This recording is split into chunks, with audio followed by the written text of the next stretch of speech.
Hello dear friends, कैसे हैं आप सब। मैं सी ए साकिब घिड़िया। तो डियर, जैसा कि आपको पता है आरटीपी इशू हो चुका है फॉर द नवंबर 2020 एग्जाम्स। तो इस वाले वीडियो में हम आपके साथ आरटीपी के जितने भी एमसीक्यूज हैं और साथ में इस बार आरटीपी में डियर इंस्टीट्यूट ने 2 केस वाले एमसीक्यूज भी दिए हैं, एक और कुछ केस स्टडी टाइप क्वेश्चंस भी हैं स्ट्रेटेजिक मैनेजमेंट की। तो वो सारा का सारा कुछ हम आपके साथ इस वाले वीडियो में देखेंगे। तो ध्यान से वीडियो को देखें। तो फिर स्टार्ट करते हैं सबसे पहले EIS से, एंटरप्राइज इंफॉर्मेशन सिस्टम से। तो ध्यान से मेरे साथ देखेंगे। Question number 1 to 4 are based on the case scenario. Question number 5 is independent. अच्छा, क्वेश्चन का जो केस बेसिकली कुछ ऐसा है। Sweet and sour is an established food chain with 5 branches at different locations within Delhi. कहते हैं साहब कि दिल्ली में हमारी 5 ब्रांचेस हैं और हम एक एस्टैब्लिश्ड फूड चेन है, मतलब हमने काफी टाइम से अपना काम किया और हमने ठीक ठाक अपना बिजनेस बना लिया। In 2018, the management has decided to start a tiffin service with 24/7 availability on regular basis। तो इन्होंने 2018 में प्लान किया है कि हम फूड चेन तो हम चला ही रहे हैं, साथ में हमने एक टिफिन सर्विस भी शुरू करेंगे जो कि 24/7 अवेलेबल रहेगा। तो इसका मतलब ये हुआ कि अगर लेट्स से कि अगर किसी को रात को भी, क्योंकि डियर बहुत सारे लोगों की नाइट शिफ्ट होती है, तो अगर लेट्स से किसी को अगर रात को भी अगर फूड वगैरह की रिक्वायरमेंट है तो हम उनको ये टिफिन सर्विस जो है हमारी अवेलेबल रहेगी उनके पास। ठीक है। To do so they decided to acquire a software which would be an online assistant to its customers by providing them a complete detail about their services। Okay, तो इन्होंने कहा है कि हमने एक ऑनलाइन असिस्टेंट अपनी वेबसाइट में integrate कर देंगे। तो जैसे कस्टमर हमारी वेबसाइट में आएंगे, उनको जो भी जानकारी चाहिए उनके मतलब की जानकारी उनको अवेलेबल रहेगी, और ये जानकारी उनको देने के लिए हमें अलग से स्टाफ रखने की, एम्प्लॉय रखने की रिक्वायरमेंट नहीं है जो उनकी 1-to-1 क्वेरीज को हैंडल करेगा। हमने एक ऑनलाइन असिस्टेंट बना दिया, उस ऑनलाइन असिस्टेंट में हमने सारा का सारा डेटा डाल दिया। अब ऑनलाइन असिस्टेंट क्या करेगा, जो भी प्रकार के आपके सवाल हैं उन क्वेश्चंस को वो खुद से अंडरस्टैंड करके उसका आंसर खुद से ही दे देगा। मेरी बात पर डियर थोड़ा सा ध्यान दीजिएगा। लेट्स से हम यहाँ पे ऑनलाइन असिस्टेंट की बात नहीं करते तो हम क्या कहते हैं कि आपके जो भी सवाल आते हैं हमारे क्लाइंट्स के, कस्टमर्स के, उन क्वेश्चंस को हैंडल करने के लिए, आंसर करने के लिए हमें हमारे पास स्टाफ रखना पड़ता, और स्टाफ क्या करता, उन क्वेश्चंस को 1-to-1 पढ़ता और उसका आंसर देता। तो डियर इससे हमें स्टाफ की कॉस्ट इंकर करनी पड़ती, हमें टाइम ज़्यादा लगता, हमारी कॉस्ट ज़्यादा होती। हमने कहा कि स्टाफ के खर्चे बचाने के लिए आज के समय हम ना ऑनलाइन असिस्टेंट वगैरह इस्तेमाल कर सकते हैं, जिसमें सारा का सारा डेटाबेस ऑलरेडी मौजूद रहता है। आपके जो भी सवाल हैं, वॉट एवर योर क्वेश्चन में भी आपके क्वेश्चन को रीड करेगा, अंडरस्टैंड करेगा, इंटरप्रेट करेगा और अपने डेटाबेस में से उसका अप्रोप्रिएट आंसर आइडेंटिफाई करके आपको बता देगा। इसका मतलब ये हुआ कि हमें अलग से हमारे बैकएंड पे कोई भी स्टाफ या एम्प्लॉय बैठाने की रिक्वायरमेंट नहीं है। हाँ, हमें जो खर्चा करना है वो सिर्फ और सिर्फ इस ऑनलाइन असिस्टेंट को बनाने के लिए ही हमें ये कॉस्ट इंकर करनी है। इसके अलावा हमें एज सच इंडिविजुअल क्वेरीज को हैंडल के लिए हमें स्टाफ नहीं चाहिए। ठीक बात है। The management asked its managers to present them a report mentioning the benefit, risk, control objectives, and above all highlighting any changes that are required in the working of food chain. So this is very important. उन्होंने कहा कि अभी तक तो हम food chain की तरह से काम कर रहे हैं, बट अब हम ना एक टिफिन सर्विस भी शुरू कर रहे हैं। तो हमने हमारे मैनेजर को बुलाया और उनको कहा कि सर जी, हम एक ऐसे एरिया में एंटर कर रहे हैं जो फिलहाल हमने, जहां तक हमने आज तक इस एरिया में काम नहीं किया। आप एक काम करें, ऐसा ना हो कि हो सकता है कि बिना प्रॉपर तरीके से प्लान किए, बिना प्रॉपर तरीके से सोचे समझे हम एक ऐसे एरिया में चले जाएं जो फिर हमें बाद में परेशानी उसकी आनी पड़े। ठीक बात है। तो इसलिए हमने हमारे मैनेजर को कहा कि मैनेजर साहब, आप एक रिपोर्ट बनाएं और उस रिपोर्ट में आप इस बात को मेंशन करें कि अगर हम टिफिन सर्विसेज के बिजनेस में जाते हैं तो उसके में क्या क्या बेनिफिट्स हैं, उसमें क्या क्या बेनिफिट्स हैं, मीन्स हमें क्या क्या फायदा हो सकता है, हमें क्या क्या रिस्क भी बियर करने पड़ सकते हैं। उन रिस्क को डील करने के लिए, सॉर्ट आउट करने के लिए हमें क्या क्या कंट्रोल्स वगैरह लगाने पड़ेंगे, उसके क्या ऑब्जेक्टिव्स होने चाहिए, और साथ में सबसे महत्वपूर्ण, अगर हम टिफिन सर्विस को भी अपने एग्जिस्टिंग बिजनेस के साथ शुरू करना चाहते हैं तो क्या हमें हमारे एग्जिस्टिंग वर्किंग में, हमारे एग्जिस्टिंग फूड चेन की वर्किंग में क्या कोई बदलाव करने की रिक्वायरमेंट है। क्योंकि डियर, आप एक बिजनेस में जो आप करते आ रहे हैं उसमें आप एक अलग प्रकार का बिजनेस सेम सेटअप के साथ, सेम एम्प्लॉयज के साथ, सेम इंफ्रास्ट्रक्चर के साथ, हो सकता है कि सही तरीके से रन ना कर सकें। और हो सकता है कि अगर आप एक नए प्रकार का बिजनेस इसके साथ करना चाहें तो आपको अपने एग्जिस्टिंग बिजनेस की वर्किंग में, फंक्शनिंग में, काम करने के तरीके में हो सकता है थोड़ा बहुत चेंज करना पड़ जाए। तो ये भी हमने हमारे मैनेजर को कहा कि सर ये काम करें, एक रिपोर्ट बना के लाएं हमारे पास। ठीक बात है, आगे आते हैं। The management settled on a plan to benefit all its customers by providing them discounted coupons in case they recommend their services to others and customer, ensuring to provide the food chain of 3 new customers। और साथ में हमने ये कहा कि जो भी हमारे कस्टमर्स होंगे हम उनको कूपन्स इशू करेंगे जो कि अगर वो अपने फ्रेंड्स को हमारे बारे में रिकमेंडेशन देते हैं, हम उनको क्या इशू करेंगे डियर, हम उनको इशू करेंगे डिस्काउंटेड कूपन, जिससे उनको सस्ते में they can buy the food at cheap prices from us. और उन्होंने कहा कि ठीक है सर, हम ना हर एक व्यक्ति 3 नए कस्टमर्स को भी आपके लिए रिकमेंड करेगा। Also, the management decided for a centralized billing system that mandatorily requires customer's name and phone number to be filled for each bill that the system generates। और अब हमने क्या किया, हमने centralized billing system शुरू किया है। What it means? देखेंगे, मेरी बात पर ध्यान दीजिएगा। हमारे फिलहाल 5 ब्रांचेस हैं जो कि अलग अलग लोकेशंस में हैं और हम इन 5 ब्रांचेस में जो है वो टिफिन सर्विस भी शुरू कर रहे हैं। तो एक ऑप्शन था कि हम ब्रांच वाइज बिलिंग करते, हर एक ब्रांच अपनी अपनी बिलिंग करता। बट हमने क्या किया, हमने पूरी की पूरी जो बिलिंग है उसको हमने सेंट्रल सर्वर के साथ जोड़ दिया। इसका मतलब ये हुआ कि किसी भी ब्रांच में कोई भी कस्टमर अगर हमारी सर्विस लेता है तो उसके लिए जो बिल इशू होगा वो सेंट्रल सर्वर से इशू होगा। बट सर, सेंट्रल सर्वर को कैसे पता चलेगा कि किसी ने हमारी सर्विस ली है? अच्छा सवाल है आपका। जैसे किसी भी कस्टमर ने हमारे फूड चेन की सर्विस ली, टिफिन वगैरह की सर्विस ली, तो ब्रांच का जो एम्प्लॉय होगा वो उसका नाम, उसका फोन नंबर और उसने जो भी उसका बिल वगैरह बनता है वो एक वेबसाइट में डालेगा जो कि हमारे सेंट्रल सर्वर से कनेक्टेड होगी। और हमारा सेंट्रल सर्वर उसे प्रोसेस करके जो बिल इशू करेगा वो सेंट्रल सर्वर से इशू होगा। तो इसका फायदा क्या होगा? इसका फायदा ये होगा डियर कि अब हम जो है वो लोकेशन वाइज या ब्रांच वाइज बिलिंग ना करके अब हम क्या करेंगे, अब हम सेंट्रलाइज्ड बिलिंग करेंगे, जिससे हम ज्यादा बेहतर तरीके से अपनी बिलिंग प्रोसेस को कंट्रोल कर सकते हैं। We can control our billing process easily.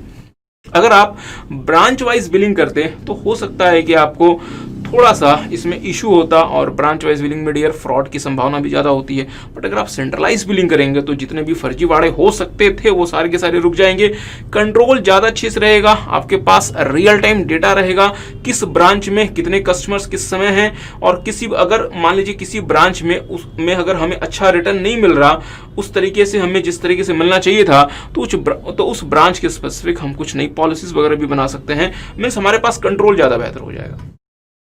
अच्छा, आगे आते हैं। To maintain these necessary details of the customers, the data management team of Sweet and Sour implemented major changes in the database design of the billing software। अब dear ये हो सकता था कि आपके लिए नेसेसरी हो, क्योंकि पहले आप अपने कस्टमर्स का नाम और उनका फ़ोन नंबर वगैरह अपने पास स्टोर नहीं करते थे। बट अब आपने फैसला किया है कि अब हम हर एक कस्टमर जो भी हमसे सर्विस लेगा हम उसका नाम और उसका फ़ोन नंबर अपने पास स्टोर करके रखेंगे। तो हो सकता है कि जो एडिशनल डेटा है उसको सही तरीके से स्टोर करने के लिए आपको अपने डेटाबेस के डिजाइन में चेंज करना। मेरी बात पर डियर थोड़ा सा ध्यान दीजिएगा। 4 मेजर तरीके होते हैं डेटाबेस को डिजाइन करने के, जिसको हम डेटाबेस मॉडल भी कहते हैं। एक का नाम होता है हायरार्किकल, दूसरे का नाम होता है नेटवर्क, तीसरे का नाम होता है रिलेशनल और चौथे का नाम होता है ऑब्जेक्ट ओरिएंटेड। तो आपने इसमें से जो भी मॉडल आपने चूज किया है, बट ऑब्वियस सी बात है आपने रिलेशनल ही चूज किया होगा, उसमें हो सकता है कि आपको थोड़े बहुत चेंजेस करने पड़े ताकि जो एडिशनल डिटेल्स हैं उसको भी आप सही तरीके से इनकॉर्पोरेट कर। चले, subsequently the security and database maintenance has become essential to protect the system against any unlawful activity, as database now contains the personal details of the customers। This is a very very very important। मेरी बात पर dear ध्यान दीजिएगा। जब भी आप जब भी आप कोई सवाल करें तो उस केस सिनारियो को समझें और सिर्फ आंसर के चक्कर में ना रहें कि आंसर क्या होगा। अगर आप उस केस सिनारियो को अगर आप समझना शुरू करेंगे तो आपको बाकी पेपर्स में भी जहां पे इस तरीके के क्वेश्चंस आते हैं और साथ में सीए फाइनल में भी आपको बहुत हेल्प होगी। और हाँ, एक और छोटी सी बात, हमने डियर केस सिनारियो के लिए किताब जो है, एक बुक जो है वो हमने मतलब रिलीज की है। तो अगर आपने अभी तक वो बुक अगर आपने डाउनलोड नहीं की तो आप हमारी वेबसाइट से या गूगल प्ले स्टोर से या आप हमारे टेलीग्राम ग्रुप से जाकर उसे डाउनलोड कर सकते हैं। उसमें हमने बहुत अच्छे अच्छे क्वेश्चन रखे हुए हैं केस सिनारियो के, EIS के भी और स्ट्रेटेजिक मैनेजमेंट के भी। ठीक बात है, तो फिर चलें फिर आगे बढ़ते हैं। और हाँ, आगे बढ़ने से पहले ये जो लाइन है, ये लास्ट लाइन बहुत इंपॉर्टेंट है। इन्होंने कहा कि अब हम क्लाइंट के से उसकी एडिशनल डिटेल्स ले रहे हैं जो हम आज तक नहीं लेते थे, और एडिशनल डिटेल में हम उनसे क्या क्या मांग रहे हैं, उनका नाम, उनका फोन नंबर, उनका नाम, उनका फोन नंबर। और डियर मेरी बात पे थोड़ा सा ध्यान दीजिएगा, आज के समय आप अगर किसी का भी फोन नंबर अगर आपके पास है तो आप उस फोन नंबर के थ्रू उसका ईमेल आईडी भी पता कर सकते हैं, और इवन ट्रू कॉलर जैसी सर्विसेज के बाद तो आप उसका एड्रेस वगैरह भी पता कर सकते हैं। तो डियर अगर फोन नंबर अगर आप किसी का लेते हैं तो उस व्यक्ति को तो आपको ये इंश्योर करना चाहिए कि उसका फोन नंबर आप सही तरीके से प्रोटेक्ट करें, क्योंकि डियर उससे उसके प्राइवेसी में भी इशू आ सकता है और आपको ऐसा नहीं करना चाहिए। एनीहाउ, इन्होंने कहा फोन नंबर और नाम लेने की वजह से हमें दो इंपॉर्टेंट चेंजेस करने पड़ेंगे। कौन से दो इंपॉर्टेंट चेंजेस? एक तो हमें अपने डेटाबेस के डिजाइन में चेंज करना पड़ सकता है, एक तो हमें डेटाबेस के डिजाइन में चेंज करना पड़ सकता है, और दूसरा जो हमें चेंज करना पड़ेगा वो हमें हमारी सिक्योरिटी पॉलिसी में चेंज करना पड़ेगा। क्योंकि अब अगर मान लीजिए आपके क्लाइंट का डेटा चोरी होता है तो साथ में उनका फोन नंबर, उनका नाम भी चोरी हो जाएगा, जो उनके पर्सनल डिटेल्स होते हैं। Are you guys getting? और अगर आप बच्चों ने सिक्योरिटी पॉलिसी रूल्स पढ़ा हुआ है, जिसको हम प्राइवेसी पॉलिसीज भी कहते हैं, तो डियर अगर एक बॉडी कॉर्पोरेट अपने क्लाइंट के या अपने पास जो भी उनके पास पर्सनल डेटा पड़ा हुआ है, अगर उसको सही तरीके से प्रोटेक्ट नहीं करती तो डियर इनके ऊपर इंफॉर्मेशन टेक्नोलॉजी एक्ट के सेक्शंस भी अप्लाई कर जाते हैं, as you have failed to protect the privacy of your customers. आपने उनका प्राइवेट डेटा जो है वो लीक होने दिया, इसकी वजह से आपको भी डियर लीगल ऑब्लिगेशंस का सामना करना पड़ सकता है। आगे आते हैं, the software which food chain decided to buy to help their customers and provide them online help fall under which of the following category? अच्छा, क्योंकि इन्होंने एक ऑनलाइन असिस्टेंट अपने साथ लिया था, जिस ऑनलाइन असिस्टेंट का पर्पस ये था कि क्लाइंट को उनकी रिक्वायरमेंट के हिसाब से जवाब दे दे, उनके जो भी सवाल हैं उसका आंसर कर दे, ताकि हमें मतलब बैकएंड में किसी ह्यूमन एम्प्लॉय को ना बैठाना पड़े, और वो ऑनलाइन असिस्टेंट खुद से ही क्लाइंट के क्वेश्चन को रीड करे, अंडरस्टैंड करे, इंटरप्रेट करे, जजमेंट ले कि इसका आंसर क्या होना चाहिए, और डेटाबेस में से अप्रोप्रिएट डेटा उठाकर उनका आंसर उनको दे दे। Are you guys getting? तो सवाल बनता है कि ये किस प्रकार का सॉफ्टवेयर है? Artificial intelligence, data mining, cloud computing, mobile computing. मुझे बताएं सभी कौन सा सॉफ्टवेयर? क्या समझ पाए आर्टिफिशियल इंटेलिजेंस है? क्यों? आर्टिफिशियल इंटेलिजेंस वो फील्ड होती है रिसर्च की जहां पे हम अपने कंप्यूटर्स को, मशीन्स को, सॉफ्टवेयर्स को इतना कैपेबल बनाते हैं कि वो खुद ही बिना ह्यूमन इंटरवेंशन के अंडरस्टैंड कर सकें, जजमेंट ले सकें, डिसीजंस ले सकें। यहाँ पे हमने जो ऑनलाइन असिस्टेंट लगाया है वो हमारे कस्टमर्स के क्वेश्चंस को अंडरस्टैंड कर सकता है बिना किसी ह्यूमन इंटरवेंशन के, उनको अंडरस्टैंड करके उसके लिए अप्रोप्रिएट तरीके से उसे इंटरप्रेट कर सकता है, और उसका सही आंसर क्या होना चाहिए उसका जजमेंट लेके उनको सही आंसर डिलीवर कर सकता है। It means it has all the qualities of an online It means our online assistant is equipped with artificial intelligence. Are you guys getting? किसी को ये बात समझ आई कि उसमें कौन सी फैसिलिटी है, उसमें कौन सा फीचर है? AI, क्योंकि वो बिना ह्यूमन इंटरवेंशन के वो अंडरस्टैंड कर पा रहा है, इंटरप्रेट कर पा रहा है, जजमेंट ले पा रहा है और डिसीजन दे पा रहा है without any human intervention, without any separate human involve. Are you guys getting? Data mining ये क्यों नहीं है? मेरी बात पर डियर ध्यान दीजिएगा, डेटा माइनिंग ये कब होता? हमने कहा कि हमारे पास क्लाइंट का जितना भी डेटा आता है, उन्होंने हमसे किस दिन क्या खरीदा, कितने बजे वो हमारे कौन से आउटलेट में गए, वगैरह वगैरह, वो सारा का सारा डेटा हम एक डेटा वेयर हाउस में जमा कर देते हैं। अब ये डेटा तो ऐसे ही पड़ा हुआ है, अभी तो ये हमारे किसी काम का नहीं है, बट ये डेटा हम चाहते हैं कि हम वेस्ट ना होने दें, डिलीट ना कर दें ऐसे, तो हम क्या कर सकते हैं, इस डेटा वेयर हाउस में डेटा माइनिंग टूल्स लगा सकते हैं, डेटा माइनिंग सॉफ्टवेयर लगा सकते हैं। और ये डेटा माइनिंग सॉफ्टवेयर क्या करेगा, इस डेटा वेयर हाउस में जो डेटा पड़ा आपके क्लाइंट का, उस डेटा का एनालिसिस करेगा और उस एनालिसिस के बेसिस पे उस डेटा के बीच में कोई ट्रेंड या पैटर्न आइडेंटिफाई करने का प्रयास करेगा और हो सकता है उस ट्रेंड या पैटर्न से हमें कोई फायदा हो। जैसे फॉर एग्जांपल ऐसा हो सकता है कि जिस दिन बारिश आती हो उस दिन हमारे फूड चेन में लोगों की संख्या बढ़ जाती हो, और तो इस तरीके का अगर हमें कोई ट्रेंड या पैटर्न पता चल जाएगा तो डियर हम अकॉर्डिंगली फ्यूचर में और ज्यादा अच्छे से प्लान कर सकते हैं और हम ज्यादा मतलब प्रॉफिट कमा सकते हैं। आगे आते हैं तो फिर हमने देखा कि डेटा माइनिंग क्या होता है, क्लाउड कंप्यूटिंग क्या होता है। क्लाउड कंप्यूटिंग वो कंप्यूटिंग होती है जो आपके पास जो सिस्टम पड़ा वहां नहीं होके कहीं और हो रही होती है। और डियर हमने क्लाउड कंप्यूटिंग के ऊपर रिवीजन वीडियोस भी अपलोड किए हैं, अगर आपको क्लाउड कंप्यूटिंग ज्यादा डिटेल में देखनी है उन रिवीजन वीडियोस को जरूर से देखें। मोबाइल कंप्यूटिंग का वो मैकेनिज्म होता है जो कि ऑन द गो हो सकता है, जैसे हम आपको एक छोटी सी बात बताते हैं। अब लेट्स से अगर क्वेश्चन में यहाँ पे ये लिखा होता कि हमारे जो स्टाफ हैं वो लोगों को उनके ऑफिस में या घर घर टिफिन पहुंचाने जाते हैं, और जब वो टिफिन पहुंचाने जा रहे होते हैं मींस जब वो ऑन दी गो होते हैं, जब वो रोड्स पे होते हैं, उस सिचुएशन में भी अगर वो कंप्यूटिंग कर पा रहे हैं, कंपनी के सेंट्रल डेटाबेस से कनेक्ट हो पा रहे हैं उस सिचुएशन में भी, उस समय में भी, तो उस समय क्या हो रहा है, मोबाइल कंप्यूटिंग। प्लीज क्या मेरी बात समझ पाए फिर से, अगर कंपनी के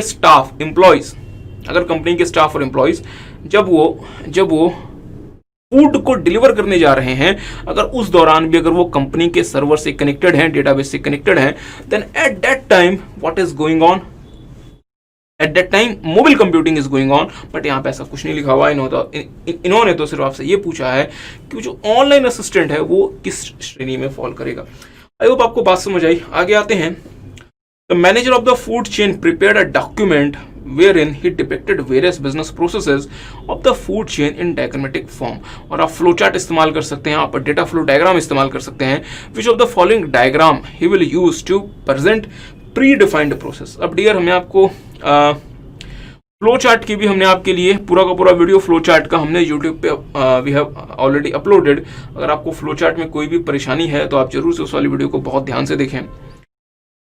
वहां पे फ्लो चार्ट में या फिर मतलब डीएफडी में बहुत सारे सिंबल्स हैं, और वो सारे के सारे सिंबल्स याद रखना आपके लिए प्रैक्टिकली पॉसिबल नहीं है। हाँ, अगर आप उनमें से कुछ वो सिंबल्स भी याद रखने जो कि हमने आपको बताए हैं तो आप बाकी सिंबल्स को उसके अकॉर्डिंग इंटरप्रेट कर सकते हैं। जैसे फॉर एग्जाम्पल अगर आप पहला वाला सिंबल देखें तो ये जो सिंबल होता है ये प्रोसेसिंग को रिप्रेजेंट करता है। अगर किसी स्टेप में प्रोसेसिंग होनी है तो प्रोसेसिंग जहां होगी उसको रिप्रेजेंट करता है। जो सिंबल बी है डियर ये स्टार्ट को या स्टॉप को रिप्रेजेंट करता है।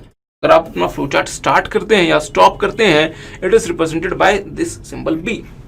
जो सिंबल सी है इसकी बात नहीं करते, जो सिंबल डी है ये डिसीजन मेकिंग की बात करता है। तो अगर मुझे 4 में से 3 सिंबल का ऑब्जेक्टिव पता है तो मुझे जिसका ऑब्जेक्टिव लेट से नहीं पता वही मेरा आंसर होगा। तो हमारे लिए करेक्ट ऑप्शन क्या हो गया, सी। सी वो सिंबल है जो कि प्री डिफाइंड प्रोसेसेस को डिफाइन करता है। सो आई होप आपको बात समझ आई। आगे आते हैं। The data management team of sweet and sour food chain was working to implement changes in database design of its billing software. ठीक बात है। Which of the following persons will carry out the routine data maintenance and monitor this task. ध्यान दीजिएगा, routine data maintenance जो होती है dear वो database analyst करता है। जैसे for example database administrator, database architect और डेटाबेस एनालिस्ट, ये 3 बहुत इंपॉर्टेंट रोल होते हैं। और अगर आप चाहें तो मैं आपको थोड़ा सा बुक से भी पढ़ाना चाहता हूं, देखेंगे मेरे साथ साथ। Database management, these are responsible for developing and implementing database design and for maintaining databases. और इसमें 3 मेजर पोजीशंस होते हैं। क्या क्या? Database architect. डेटाबेस आर्किटेक्ट वो व्यक्ति होता है जो आपके डेटाबेस के लिए उसका लॉजिकल और फिजिकल डिजाइन तैयार करता है। सर जैसे मतलब क्या कहना चाहते हो? मतलब हम ये कहना चाहते हैं कि लेट्स से हमें हमारे ऑर्गेनाइजेशन के लिए डेटाबेस बनवाना है, तो हमारे ऑर्गेनाइजेशन के लिए जो हमें डेटाबेस बनवाना है तो उसका लॉजिकल डिजाइन क्या होना चाहिए, मतलब उसका आर्किटेक्ट क्या होना चाहिए? वो रिलेशनल मॉडल पे बेस्ड होना चाहिए, वो ऑब्जेक्ट ओरिएंटेड पे बेस्ड होना चाहिए, वो नेटवर्क पे बेस्ड होना चाहिए, वो हायरार्किकल पे बेस्ड होना चाहिए। हमने जो भी फिक्स किया उसमें हम कितना रैम इस्तेमाल करें, कितने गीगाहर्ट्ज का हम मतलब प्रोसेसर इस्तेमाल करें, उसमें कितने पोर्ट्स वगैरह होने चाहिए, इन सबको फाइनलाइज करने का काम किसका है? डेटाबेस एनालिस्ट, मतलब मींस आवर डेटाबेस आर्किटेक्ट। जैसे इन्होंने उस डेटाबेस का एक ओवरऑल आर्किटेक्चर बना दिया, अब उसको सही में बिल्ड करने का काम, उसको मेंटेन करने का काम होता है डेटाबेस एडमिनिस्ट्रेटर का। डेटाबेस एनालिस्ट वो व्यक्ति होता है जो कि रूटीन डेटाबेस मेंटेनेंस का काम करता है और रूटीन मॉनिटरिंग का काम करता है। This position performs task data junior to the database administrator like carrying out the routine data maintenance and monitoring task. Means हमारे लिए करेक्ट ऑप्शन क्या हो गया, डेटाबेस एनालिस्ट। ये वो लोग होते हैं जो कि रूटीन डेटाबेस मॉनिटरिंग का काम और उसे मेंटेन करने का काम करते हैं। तो फिर से डेटाबेस आर्किटेक्ट वो व्यक्ति होता है जो हमारे डेटाबेस का लॉजिकल और फिजिकल डिजाइन प्रिपेयर करता है। उस डिजाइन के बेसिस पे डेटाबेस को डेवलप करने का काम और उसका ओवरऑल मेंटेनेंस का काम होता है डेटाबेस एडमिनिस्ट्रेटर का। और जो routine day to day data maintenance का काम होता है वो काम होता है डियर हमारे डेटाबेस एनालिस्ट का। सो आई होप आपको ये बात पता है। आगे आते हैं। The management of sweet and sour has shown its concern what would happen if any of its personal information of the customer बोले तो यहाँ पे नाम और उनका फोन नंबर जो कि हम उनसे रिसीव कर रहे हैं। Which of the following section of IT Act 2000 will help students to deal with this situation? अच्छा और IT Act में डियर आपको बहुत सारे सेक्शंस दिए गए हैं। मैं थोड़ी सी बात आपके साथ करना चाहता हूँ। सेक्शन 66B जो होता है वो डील करता है अगर किसी व्यक्ति ने कोई डेटा रिसोर्स हार्डवेयर सॉफ्टवेयर को चोरी कर लिया और अगर कोई दूसरा व्यक्ति उसको रिसीव करता है तो उसके लिए क्या पेनल्टी होगी। जैसे फॉर एग्जांपल मिस्टर बी ने लेट से पीएनबी बैंक का हार्डवेयर चोरी कर लिया और मिस्टर बी ने इसे अपने फ्रेंड मिस्टर ए को दे दिया। तो मिस्टर ए अगर तो as per section 66B mister A भी इसके जिम्मेदार पाए जाएंगे और उनके ऊपर पेनल्टी वगैरह लगाई जाएगी। उस बैंक का जो हार्डवेयर चोरी हुआ उसको डील करता है सेक्शन 43। ध्यान दीजिएगा, उसको डील करता है सेक्शन 43। डियर सेक्शन 43 बहुत बड़ा है। इवन इंफॉर्मेशन टेक्नोलॉजी एक्ट में हम ज़्यादा टाइम नहीं लगा रहे, हमने पूरा का पूरा इंफॉर्मेशन टेक्नोलॉजी एक्ट बहुत डिटेल में एक्सप्लेन किया हुआ है chapter number 5 of EIS revision. तो हमने ये वीडियो ऑलरेडी अपलोड किया हुआ है, अगर आपने नहीं देखा तो जाके जरूर से देखें। सेक्शन 43A डील करता है प्राइवेसी पॉलिसी से और private information of the customer या क्लाइंट से। और इसके साथ एक बहुत इंपॉर्टेंट रूल भी है जो कि मैं आपको थोड़ा सा दिखाना चाहूंगा। तो हम शॉर्ट में प्राइवेसी रूल कहते हैं, बट इसका एक अच्छा खासा नाम है। अगर आप चाहें तो मेरे साथ साथ वो नाम देख लें। देखेंगे तो ये हमारे सारे के सारे इंफॉर्मेशन टेक्नोलॉजी एक्ट के सेक्शंस हैं जो कि हमने आपके साथ चैप्टर नंबर 5 में रिवाइज किए हुए हैं। आप उसे यूट्यूब पे जाके देख सकते हैं। Compensation for failure to protect data, और इसके साथ जो रूल है वो रूल कहलाता है reasonable security practices and procedures and sensitive personal data और इन्फॉर्मेशन रूल्स 2011। तो जो सेक्शन 43 ऑफ इंफॉर्मेशन टेक्नोलॉजी 2000 होता है compensation for failure to protect data. और यहाँ पे कौन से डेटा की बात कर रहे हैं, बिजनेस डेटा नहीं, क्लाइंट का पर्सनल डेटा। और साथ में इसके कौन सा रूल लग गया, शॉर्ट में इसको हम कहते हैं प्राइवेसी रूल। तो इन दोनों की कंपनी हेल्प ले सकती है। मीन्स यहाँ पे हमारे लिए रेलेवेंट सेक्शन कौन सा हो जाएगा, 43A, 43 नहीं 43A। प्लीज मेरी बात पे ध्यान दें। चलिए थोड़ा सा और बात कर लेते हैं, इस चीज को थोड़ा सा और समझने का प्रयास करते हैं। लेट्स से हमने एक हार्डवेयर खरीदा था, इवन हमने एक सर्वर खरीदा था, और इस वाले सर्वर में हम हमारे क्लाइंट का नाम, नेम और फोन नंबर स्टोर करते थे। ठीक बात है।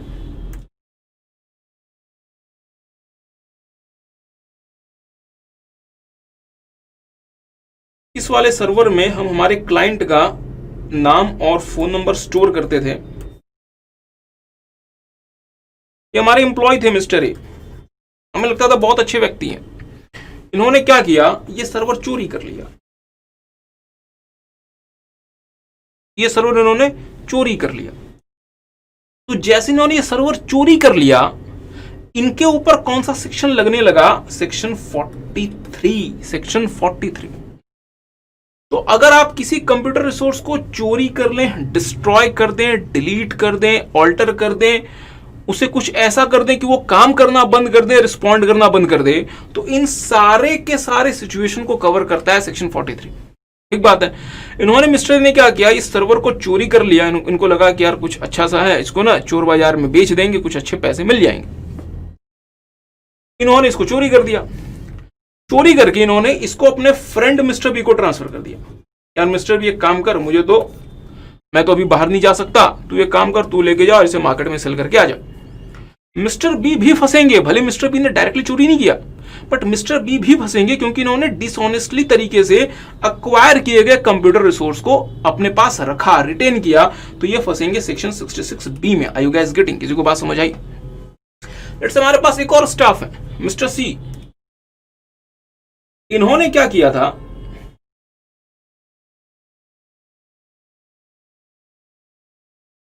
जिस रात सर्वर चोरी हो गया उसके सुबह वाले में, मतलब उसके पहले वाली रात में इस सर्वर को हैक करके इससे क्लाइंट का पर्सनल डेटा चोरी कर लिया। सर्वर चोरी नहीं किया, ध्यान दीजिए, सर्वर चोरी नहीं किया, सर्वर हैक करके क्लाइंट का पर्सनल डेटा चोरी कर लिया। तो मिस्टर जो सी हैं वो भी फंसेंगे, बट मिस्टर सी किस में नहीं फंसेंगे, वो 43 में नहीं फंसेंगे, क्योंकि 43 में तो पूरा का पूरा जो सर्वर चोरी हो जाए तब आती है बात। बट आपने चूंकि उस सर्वर में जो डेटा स्टोर्ड था और वो डेटा क्लाइंट का पर्सनल डेटा था, आप चूंकि उसको आपने मतलब चोरी कर लिया, तो आप 43A में फंसेंगे। तो क्या सर मिस्टर सी के ऊपर 43 की पेनल्टी नहीं लगेगी? लग जाएगी। मिस्टर सी जो है वो 43 में भी फंस जाएंगे। बट इन्होंने ये जो पर्सनल डेटा चोरी किया, इसके लिए ये स्पेसिफिकली कौन से एरिया में जाके फंसेंगे? 43A में। Are you guys getting? किसी को बात समझ आई? तो सर आपने अगर ये बता ही दिया तो 66E भी बता दो। 66E भी डियर डील करता है प्राइवेसी से ही, बट ये प्राइवेसी वाले एस्पेक्ट से डील तो करता है, बट ये डेटा वगैरह से डील नहीं करता। ये डील करता है कि आपने अगर किसी भी और व्यक्ति की बिना उसकी परमिशन के कुछ ऐसी फोटोज वगैरह खींच ली जो आपको नहीं खींचनी चाहिए थी, और उन फोटोज को अगर आप इंटरनेट वगैरह में, मार्केट में अगर आप ये भेज दें, तो उस चक्कर में फिर आप जो है वो सेक्शन 66E में फंस जाएंगे, जैसे स्पाई कैम वगैरह लगा के, हिडन कैम वगैरह लगा के।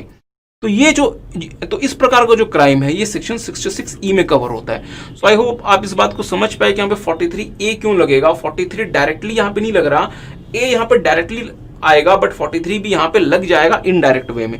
बट ये जो स्पेसिफिक क्राइम है ये डायरेक्टली कवर होता है 43 में, A में। ठीक बात। आगे आते हैं क्वेश्चन नंबर 5। इंडिपेंडेंट है, इसके सिनेरियो का क्वेश्चन नहीं है। अगर आप यहाँ पे इसे पढ़ेंगे तो यहाँ पे लिखा हुआ है कि 1 से लेकर 4 तक के क्वेश्चन थे, 5 जो इंडिपेंडेंट क्वेश्चन है। तो देखिए 5 क्या कहता है। क्वेश्चन 5 कहता है कि the management information system of SVE limited enterprise developed MIS reports only when required. It does not generate MIS reports for each and every day. Identify from the following type of MIS report generated by SVE Limited: off demand required MIS report and on demand MIS report. मेरी बात पर dear थोड़ा सा ध्यान दीजिएगा। जो management information system होता है, अगेन हमने इसका रिवीजन वीडियो अपलोड किया, आप चाहे तो यूट्यूब पे जाके देख सकते हैं। मैनेजमेंट इन्फॉर्मेशन सिस्टम 2 प्रकार की रिपोर्ट्स को जनरेट करता है, और वो 2 प्रकार के रिपोर्ट्स कौन कौन से होते हैं? एक होता है पीरियोडिक रिपोर्ट,